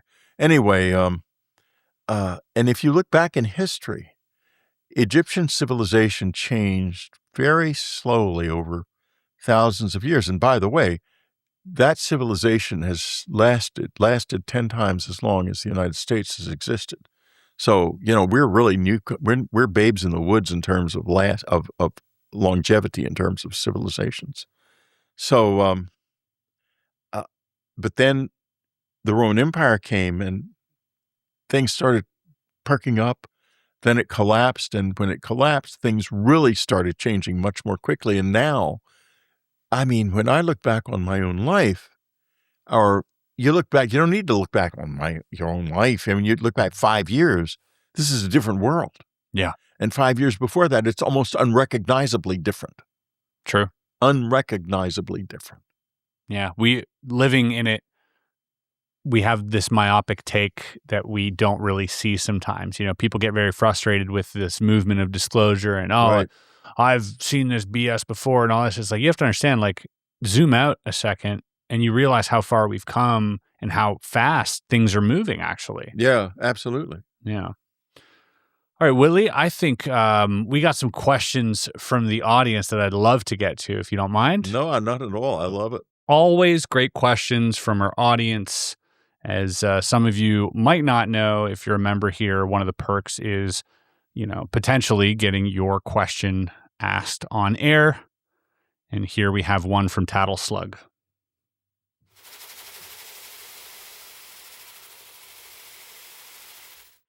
Very good question. Nearly 40 years later, what detail from that 1985 night still doesn't make sense to you? Okay, there's one detail from that night that both does and doesn't make sense. They took semen from my body. The most sacred part of me, of any man, is his semen. And now it makes sense because I can think of a lot of reasons why they might have wanted to do that. None of them I like. So why did they do it? What happened to it? Where is it? Is there children? My children, my kids are out there somewhere? That's the main thing that the main unanswered question. Now, as far as not making sense, well, there was technology that was used. I went up in the air without an elevator, and that certainly doesn't make sense to me. They captured me in the first place in some way that I don't understand. They tried to suppress the memory, but failed, so I sort of understand that. But I think the main unanswered question is, they took that part of me. What did they do with it? You hear about stories, contactees, varied amount of contactees. I think one of the first ones to mention this type of thing was Debbie Jordan with a hybrid child. Right. But then so many more, including a lot of the people that were here, including Eric Dansteele, we talked about, Nansteele, Peter Curry as well. So many other people. They took eggs and semen from many people. And then they show them the children. And that happened to us. Yeah. They showed Ann and I a baby. And we were going to dinner. And the three of us, and Andrew was probably about 8, 9 maybe. And we're going to dinner. We go down into the garage in the cabin, get in the car, and backing out. And we're going up the road, and I realize we're late. We left with plenty of time, but now we might not make our reservation. In other words, we'd had missing time. And I found that we were all talking about a baby. And I have a vague memory, and so did Dan. We never brought this up, of course, with our little boy, of holding a baby. At the time, I didn't know anything about the fact that people were shown children and stuff. But I think that might have been ours. Mine, anyway. What's your best guess as to what they're doing with these children? I've had so many worries about this, Chris. I want to know. And they could be anything. They could be having extraordinary lives, wonderful, rich lives. They could be watching over us. They could turn out to be there when we die and we leave our bodies. It could be that our children that we had with them are going to conduct us into the next life. It could be that they were devoured, or that their souls were raised like farm animals and harvested somehow. It could be anything. That's the agony of it. You don't know. And it's a hard part of this thing. I live with this all the time. I pray for my kids, whoever they are and however many, because, a little bit of semen can go a long way. A woman might lose an egg eggs, 10 or 15 eggs over the years. But a guy could have hundreds of children out of one vial of semen. And I remember very well, they took it away in a little gold vial. It was shaped like this, gold color. And that was obviously, they were excited. And this little being ran off with it like it was a treasure. And I think that gestalt, that way it made me feel that they were thinking of it, was that, this was something they wanted and needed very badly. And God, Chris, there are so many books and so many conclusions about what that may mean. But I do know this. They obviously want us around, or they wouldn't be taking this from us. They need us from something, for some reason. Yeah. Yeah, there's a lot of, like you said, there's a lot of conclusions to draw there. Yep. Many from, just their perhaps their own population dying out somehow due to, whatever, radiation or what have you. We're seeing sperm count being lowered in males as quick as 1% per year since the 1980s. Right. Harvesting that now would be imperative. Right. Actually, harvesting it prior to the 1980s, right around the 1980s, would have been imperative. Well, that was when the abductions started in the 1960s Yep. in large numbers, and peaked in the late 70s and drifted off through the 80s. And by 1990, they were pretty much gone. Yeah. There's, Dr. Michael Masters has a really interesting take on this with his, how does he call it, extraterrestrial model. Yeah. The idea that our population, if you're going to take a sample for genetics, for instance, you would want to make sure the sample is as varied as possible, right? Many variances, so then you can have the best possible Right. sample.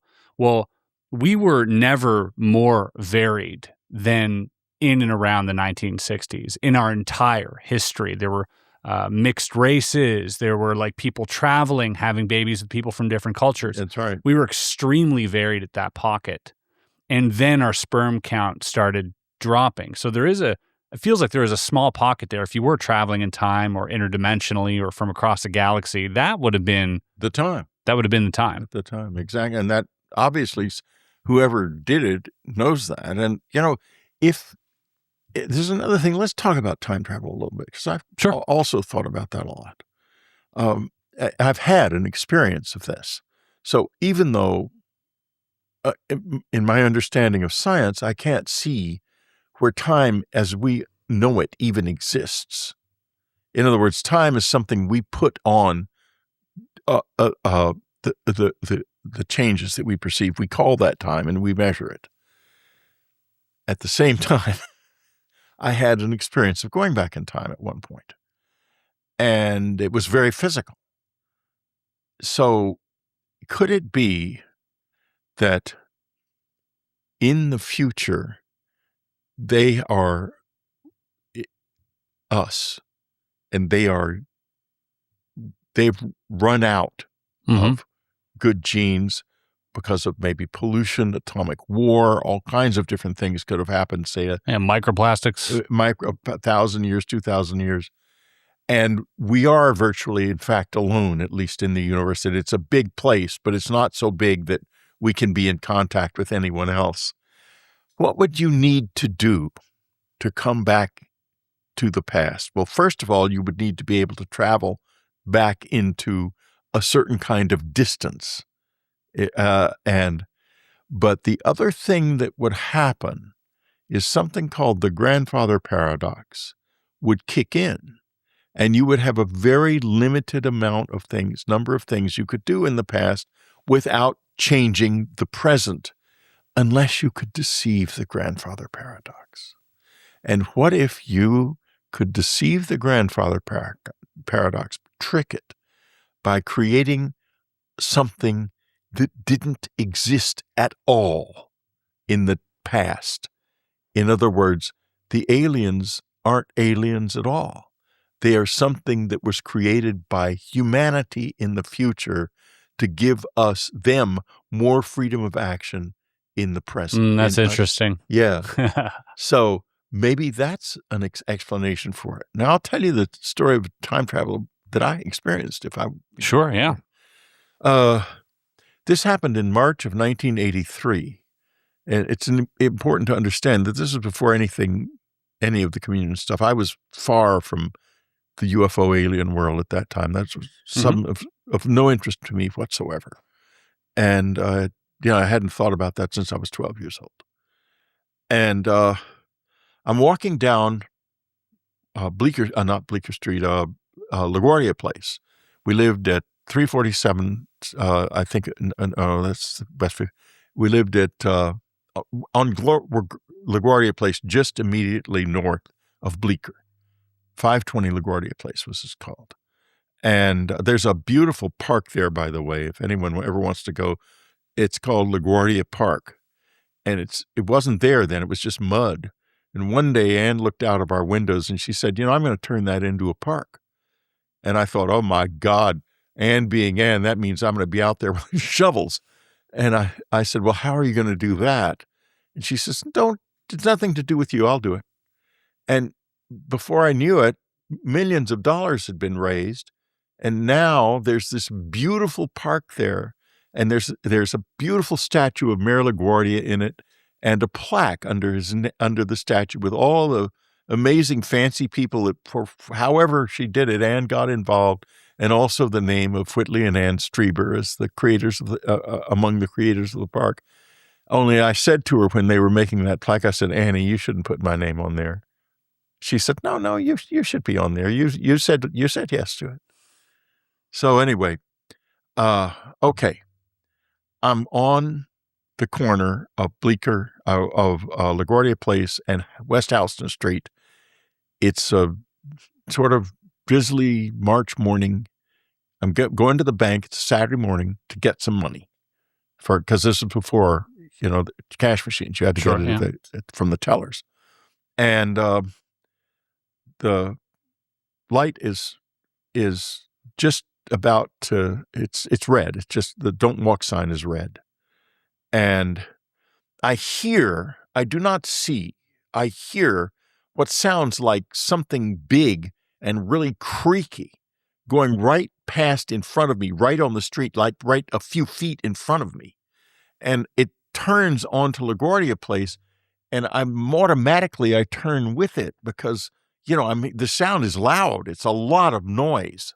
And as I turn, I see a big wagon that's being pulled by big dray horses, and it's got jars on it, and you can hear sloshing, and you can smell pickles. And it's a wagon, this big wagon with pickles, and a guy way up on top of it in a black apron. And I'm thinking, what? It must be a parade. And I thought, I was just totally disoriented. I mean, you can imagine. And so I look back to see the rest of the parade, and instead I see there's right like this close to me, there's a woman about this tall who is totally dressed in black, and she shies away from me and goes skittering away from me.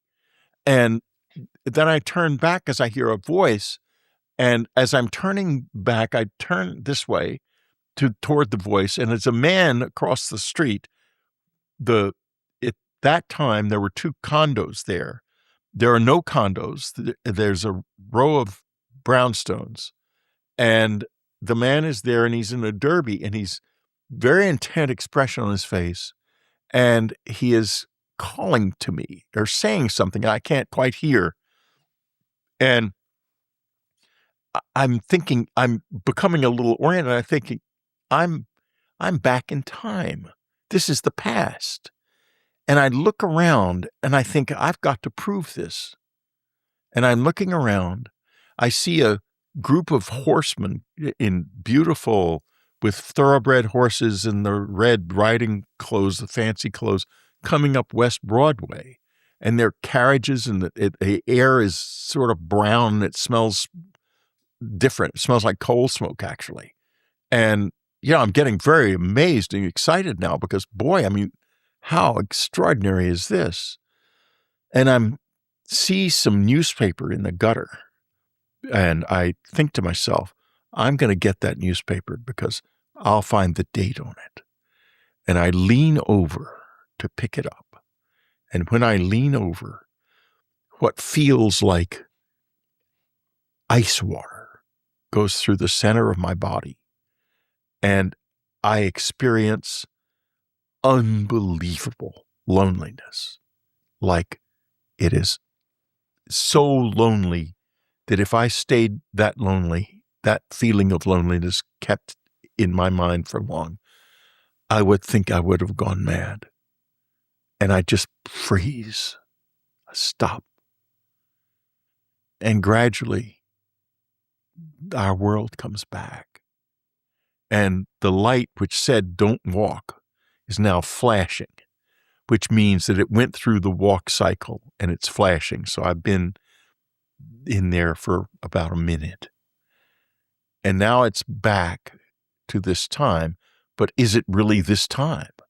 I'm not sure. It looks like the normal world, but there's no way I'm going to the bank now. I turned around and ran home for fear that I was not back in this time. But what if I was 2 days earlier, 2 days late? What had happened to me? I go upstairs and everything is normal. Ann says, where's the money? I said, oh, I forgot it. She said, well, what did you do? I said, I'll go back out and get it. So I went back out and got the money. I tell her the story eventually, and she listens to it. And, we're not into these weird stories at that point. So she's sort of okay. And then as time passes, it really bugs me. And finally we decide, let's go. I finally said to her, if it ever happens again, if I'm able to, I'll put a classified ad in the Journal, New York Journal, or one of those papers that existed then. So we decide to go up to the New York Public Library and look through the microfilm of all those old newspapers from the late 19th century, which is when it was. It was sometime in there. And we do that, and we don't find any, they're so cute. There's all these classifieds that say, saw you on a Broadway stage, right? Such and such, you smiled at me and stuff. And it's really wonderful. Misconnections. Yeah, exactly. It's really cool. But we never see anything that says, I am trapped in time, or anything like that. Could you imagine? Yeah. So now, fast forward to recently, about 3 years ago, I'm there. And I discover a sign on the little, now big wild garden, not Anne's garden, but this is a block away. It's a wild garden. It's purposely been wilded. And it is a garden where nothing is ever touched. And there's a sign on it. It's called the Time Garden.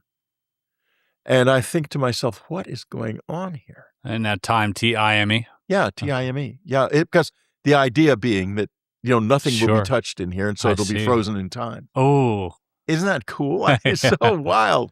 But then it gets even wilder when I'm talking about this, maybe on Dreamland, actually. I think it was on my show, and someone writes me and says, do you know what was across the street from where that happened to you when it happened? It was Nikola Tesla's lab. And I think to myself, what if that was Tesla standing there?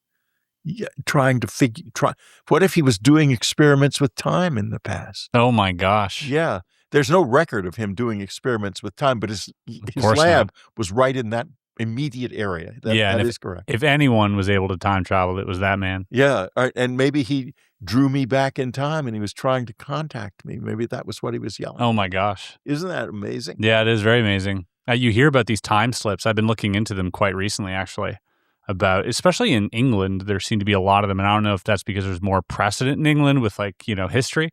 It's a very weird place. That's why. But there are people who report in the same area turning a corner and just like you, seeing carriages and seeing old shops and wondering what the heck is going on. And as soon as they take a few steps, whoosh, it's back to normal. Yeah, well, that's what happened to me. Mm-hmm. So, we can conclude that happens sometimes. It feels like it does. Yeah, I'm genuinely interested about those things. And man, what I wouldn't give to be able to explore one of those. We all have our dreams. What I want to do, my dream is two things. Get out of my body on my own, because I know it's possible, and I would like to do it myself and go where I want to go and do what I want to do.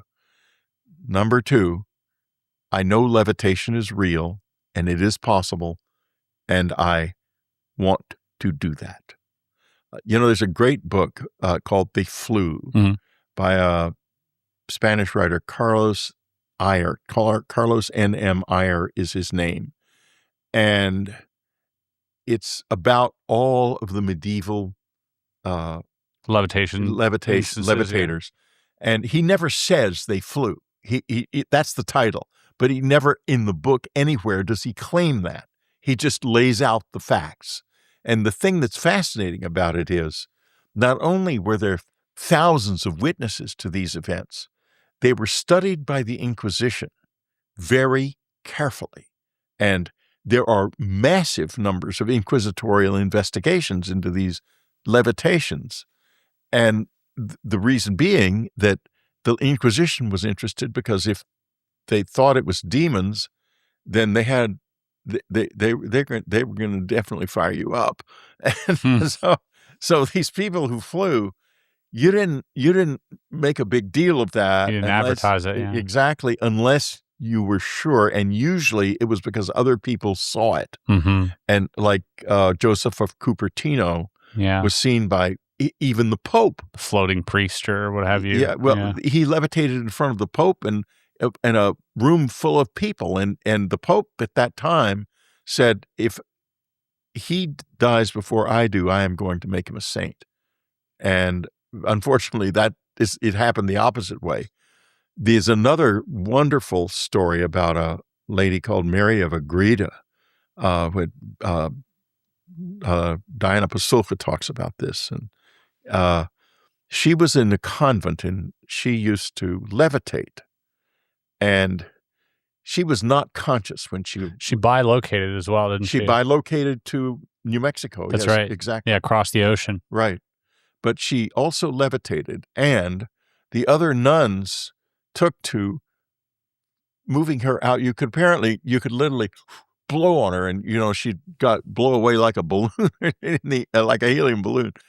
And she would, they would get her out into the courtyard, and people would pay to come in and blow her on her and move her around the courtyard. And when she found out about this, she was pissed off because, she was being made a spectacle of and stuff. And she eventually was able to get God to stop her levitating. And most of them didn't want to levitate very much. I want to, though. No, I would love to. As a magician, I'm very familiar with techniques in the illusion of levitation, obviously.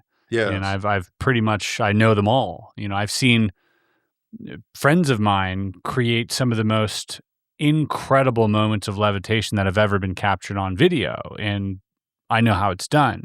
I think of Xavier Mortimer, who in the middle of a park, right? Nothing overhead, just levitates and has a jump rope and uses the jump rope as well. So now he's eliminating multiple methods here. And still, there is a method at play, and there's trickery afoot. But, that's, I have a limitation for that stuff in my own mind because of my knowledge in deception.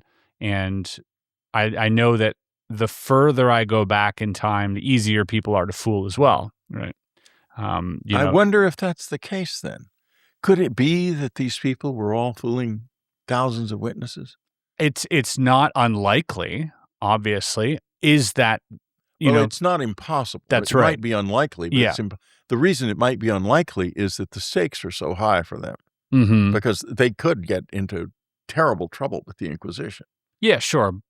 I'm sure there is definitely risk there and cause not to divulge that or not to even try and trick someone, but there probably is an equal and opposite reason to want to do it, and maybe we're unaware of it. I'd love to do it. I would too. There's one story I heard from a man, a lovely guy called Paul Eno, who has passed away. He got into this whole paranormal stuff and wrote some books. But before that, he was a novice priest, and he ended up as the assistant to the diocesan exorcist. They were called to a mental institution in which there was a young 17-year-old girl. The family was desperate because she was diagnosed as schizophrenic, and she was a drug addict as well. And, of course, she was a young girl, and they were desperate to get her well. And nothing was helping, and so they had asked the exorcist in hopes that by some miracle that would help. So the exorcist goes in to this room where the girl is sitting in a wheelchair. Paul is with him. There's a psychiatrist and three assistants, three attendees, in the room as well. So all these people are there. The exorcist is doing his thing. And suddenly, still in a sitting position, she rises up out of the chair. And, there were two assistants, Paul and one other guy. The exorcist had two assistants, Paul and another guy. And she's like floating in the air, still in a sitting position. They all can see it. And the exorcist simply says to Paul, "Push her down into the chair." And he pushes her down into the chair again. And he said, "I could feel an energy, a sort of mild electricity coming into my hand." And that's reported in a few of the cases in the medieval era as well. And I've thought to myself often that if this is real, then that feeling, that sense of electricity, that whatever that is is the key to a lot of things that we don't understand. And I went through many years, it's tailed off recently, of where I would feel that same electricity touching me in different places on my body. And when people were found themselves face to face with the visitors at the cabin, if the visitors touched them, that electricity would go through their bodies. Perhaps how they were able to levitate them through the walls and through the... exactly. I think it's there's an energy that we don't understand. Yeah. It's not magic. Mhm. It's real. It's not supernatural, but it feels that way because we don't understand it. Yeah, I would have to concede to that as well, because, you know, the amount of cases that report these levitations and this technology, it's something obviously we don't understand, probably something to do with magnetic forces. Exactly. Or something akin to that looks that way, that feels, that behaves in the same manner, but isn't quite gravity. You know, it's I think of it as an earth energy. It's something to do with the planet. Mhm. And there's a book, a very, very strange novel called All and Everything, Beelzebub's Tales to His Grandson, by a writer and a seer, a master, really, called G&G. He is from Armenia, and he created this thing called the Gurdjieff Foundation. But the centerpiece of this book, and it's a kind of didactic novel, it's almost unreadable, by the way. I've never read the whole thing. Anne, of course, picked it up and read it in 2 weeks. And I mean, you take a look at this thing, you'll understand when I say Anne was really smart, that she could read that in 2 weeks and understand it. Anyway, he has in it this thing, this demon or whatever it is, creates something called the organ kunda buffer that severs us from this energy. It's Kundalini buffer. And we're severed from that energy. We weren't always. And I think if you look into the past and you see these incredibly mysterious, impossible ruins like the platform at Baalbek, or the fantastic immensity of some of the and precision with so many different very ancient ruins around the world possess, the pyramids, the Sacsayhuaman in Peru, or the 750,000 basalt logs that make up the artificial islands of Nan Madol in the Carolina Islands in the Pacific. We can't do any of that anymore. Or Ed Leedskalnin, who created Coral Castle, somehow using techniques that he said he had learned in Lithuania and that they were ancient Egyptian magic. Yeah, he said he mastered the techniques of the ancient Egyptians. Exactly. And all of that, you put all of that together and you think to yourself, maybe Gurdjieff was right. Maybe we lost something. Maybe what we really are is something we've forgotten and lost. We've been severed from that energy. And then you circle back to NHI, and we were talking earlier. Mm-hmm. Are they good guys or bad guys? Are there beings here trying to exploit us because we've kind of gone blind? And are there other beings here trying to help us reconnect with this energy? Mm-hmm. Maybe that's what it's all about. Maybe they want that severance for whatever personal gain. Some may want it, and some may want to help us, because it's too mixed a bag to say it's right. good guys or bad guys. Yeah, it's both. Absolutely. And I think a lot of I don't think there is a binary system to good and bad. I don't think there is such thing as good and bad. I think I'm a definite gray area, and I think the grays are called the grays for a reason. For a reason. Yeah. It's there are no opposites, just varying degrees of the same thing. Right. Okay, we have a question here from Tess. Thank you, by the way, for all that. That was amazing.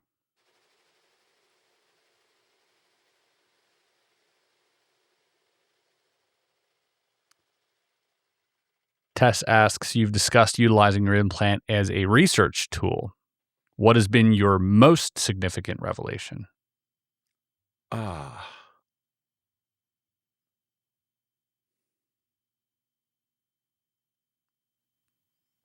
That can't be answered as a simple answer, that my most significant revelation was this.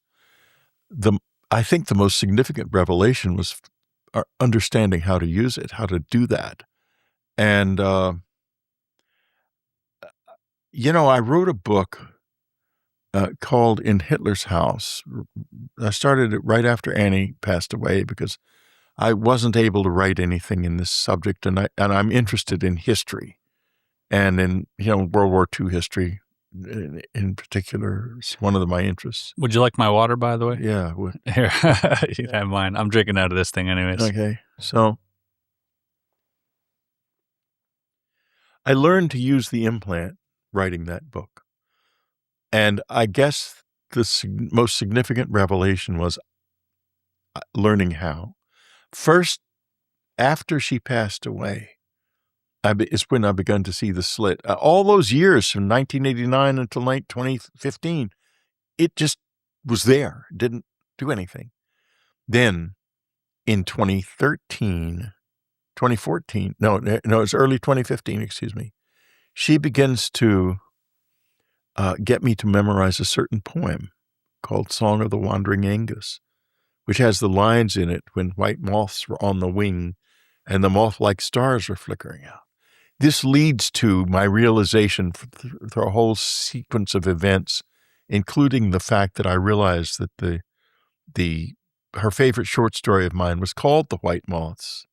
And this white moth starts appearing in front of the camera at the house that was creating an avatar for herself, the white moth. What that woman really was, I don't know, but she sure knew a lot about life and death. Because I think she's the only person who's ever intentionally created an avatar for herself to show her presence in this world. Anyway, then at some point, the slits opened up and words are racing through it, and I'm trying to figure out what's going on. At one point, it slows down and it says, "It's me, Anne." And the words start up again very fast. Eventually, and this is the most significant breakthrough, I find out if I take my mind, my thinking out of my head and just relax and let the words race, they will tell me what I need to know without my looking for it. So I'm writing this book, and it's from the viewpoint of someone who was there with Hitler before and during the World War. So it's got to be, the verisimilitude has to be perfect. It's not just, a historical novel. You've got to know what kind of suits they wore, what kind of things they ate, what kind of pens they used, what their bed linen felt like, what they bathed with, all of that, what kind of toothpaste they used, all of that stuff. And all of those details keep dropping into my head. Some of them just drop into it. Sometimes I am given an idea of how to Google it. Sometimes I just have to let a certain question go. Like I needed some details about Hitler's personal life, like how often did he brush his teeth? Where did he sleep? What was it like? What did he eat? And somehow or another, I end up on the German language Google. I don't know how I got there suddenly. And I get it, Google Translate the page, and in it is on the page that I'm on is a story about one of Hitler's valets who wrote a book about him, about his experience as Hitler's valet. So I go on the German Amazon and I find the book. It's in German. It's never been translated into English. I buy it. It comes a couple of weeks later. And I'm looking at it and I think, this is gold, but I can't read German. And I mention it at with a group of friends. And one of the people says, "Oh, I'm from Germany. I speak German. I'll read it. I'll translate it for you." And so I get every detail about Hitler's brand of toothpaste and everything. That's how the implant works. It's not like it does not tell me. I've asked it for things like anti-gravity and physics stuff and so forth, and it will extrapolate from things I already know, or push me in right directions, but it won't give me original ideas that I don't already have some connection to. It's almost like a synchronicity engine. Yeah, that would be that. It's one level of it is definitely that. Yeah. Wow. It's very cool to use. The other thing, cool. Is like in this, it's on now, and in this conversation, you notice I've never lost a name or anything like that as we've gone through the conversation, because the implant, like I not necessarily remember the name of Robert Sauerbacher when we're not talking, when the implant's not on, but when it is on, no problem. Do you often make sure it is on before? Is there any way of engaging it? Yeah, to go on and off, or does it turn on when you're about to go on? Oh no, if it's something that the implant considers important, whoever's on the other side of it, it'll turn on like the morning before. It turned on today early, and then when you called me up and told me we were going to be starting late, it turned off. Oh. And I thought, oh God, now if it doesn't turn on again, what'll I do? I'll be an idiot in there. Well, I'm flattered. Flattered. No, it turned back on again while we were riding in the car. And I can feel it when it turns on. It gets hot. Wow. And then once, there was a wonderful guy at Southwest Research called Bill Mallow. He was the head of materials science. And he was the one who did the implant research that Roger Lear did there. Mm-hmm. He wasn't allowed to put anything on Southwest Research stationery, but he didn't care. He was one of the founders of it. And so he did what he wanted. And the implant once turned on in his office. We were talking about it. I was telling him about it and telling him the story. And he said, "My God, your ear is bright red." Mm-hmm. And I felt it was hot. And I said, "It's turned on, Bill." He said, "Let's go to the signals lab right now." And we ran across the campus to the signals lab. And so I sat in the signals lab, and these two guys were in there, and they were working, trying to acquire a signal.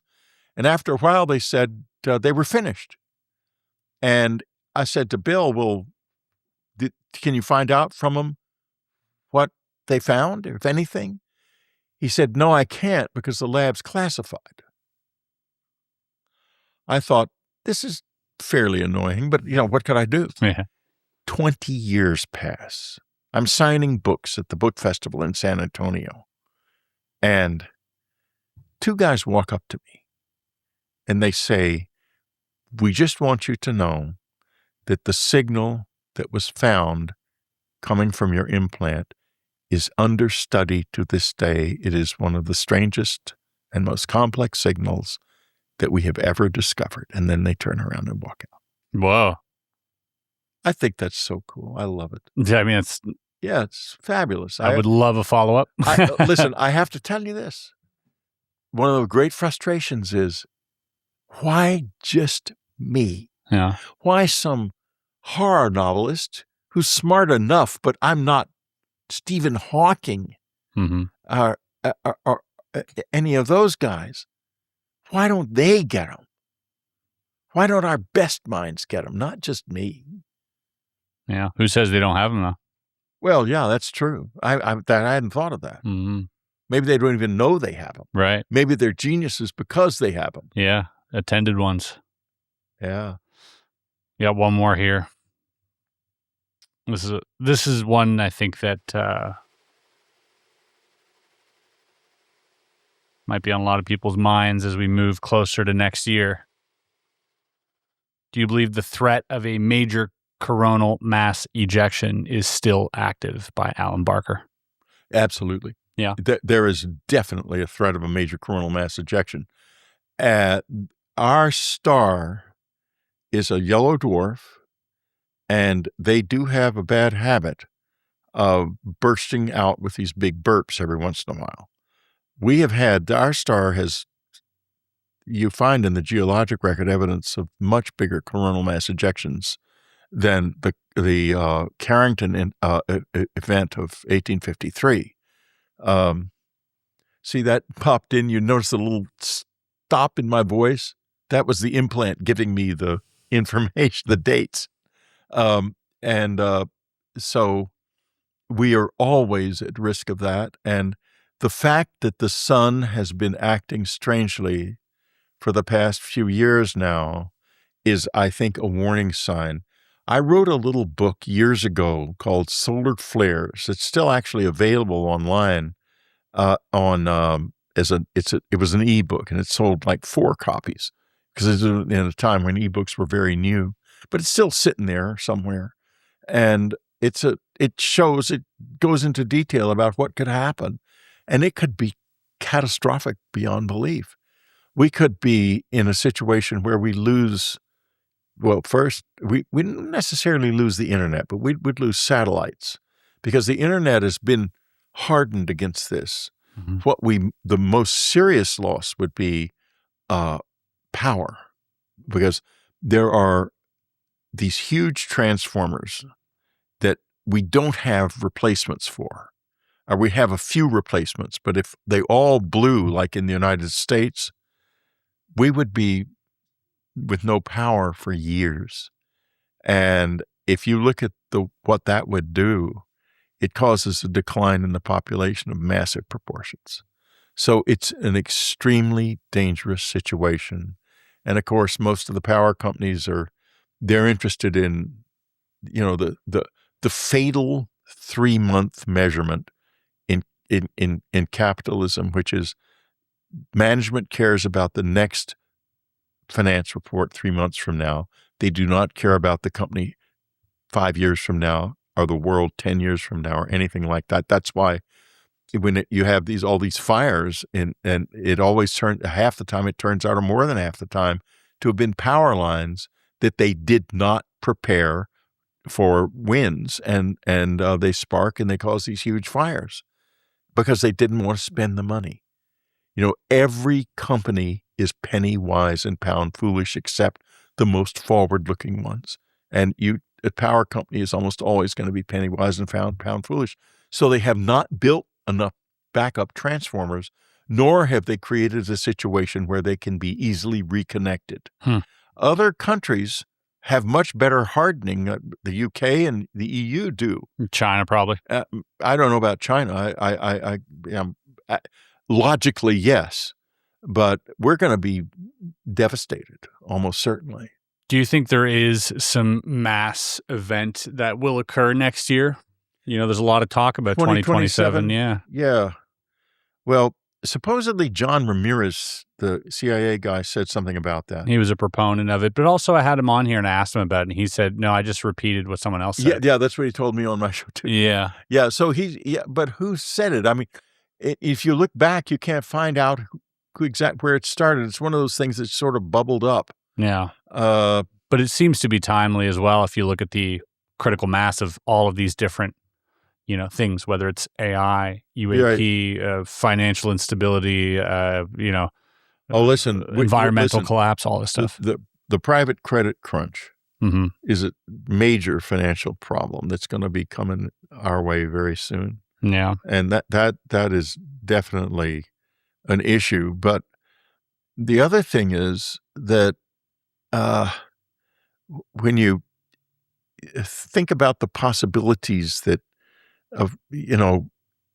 speaking of critical mass, what if the critical mass is what we talked about a little bit earlier? Sure, yeah. Of us in our minds becoming so convinced that the aliens are real that they come in through the door of the mind from another dimension. And that happens in 2027. It would be about the right time, wouldn't it? And probably far better than some of the alternatives that we're currently facing, including nuclear destruction. Well, yeah. Now, that's another possible thing. One of the things that I never, ever talk predictions, but I do get things. Mm-hmm. And we're far enough along into this one that I feel comfortable talking about it, that now it's about 9 months ago, maybe 8, 9, maybe 10 months ago, I received during one of the 3 a.m. conversations in the implant that there was a significant danger that a war with Iran would evolve into a nuclear conflict worldwide, not because anyone wanted it to, but because it would happen like World War I happened, where they couldn't stop going to war once they started. And now we've gone to war with Iran. We're at war with Iran. And I don't see how that would happen. In other words, I thought of it at the time as more a warning than a prediction. And I think that may have been what it is. But right now, I don't see how the war in Iran could possibly end in a nuclear conflict, a worldwide nuclear conflict. But then again, on August the 1st, 1914, everyone thought, well, there's some trouble in the Balkans. On September the 1st, the entire world was unexpectedly at war. Yep. Yeah, what else can you say? The quickening. Right. Whitley, it's been an absolute pleasure once again discussing all of this with you, whether it's, the visitors, whether it's time travel, or whether it's the fate of the world. It always seems like we're having an interesting conversation. So I appreciate your time, and I appreciate you coming out here and discussing this with me. Is there anything you'd like to leave my audience with? Is there anywhere any direction you'd like to point them to? Just feel free to do that. Sure. Okay. Now is my chance to do that. Okay. I wrote Transformation 2026 in order so that people could see how it was when the Grays came into the life of a family. We lived it. It was not impossible at all. It was quite wonderful in many respects and incredibly cool. We had some of the best house parties you could imagine because we could actually say to people, well, you want to meet aliens? Come on up to the cabin. And it actually would happen. And the book's full of all kinds of insights about what that will be like. So it's there because I think that might happen to a lot of people. And you can grab that book and look at it and think, well, they lived through it and it turned out to be pretty cool. And also my show is Dreamland. My website, Unknown Country, has got a brand new look that just went up last week. And I'm here. I'm definitely doing this. Well, I'll leave all those links below for my audience. Thank you again so much, Whitley. Thank you. Always a pleasure, Chris.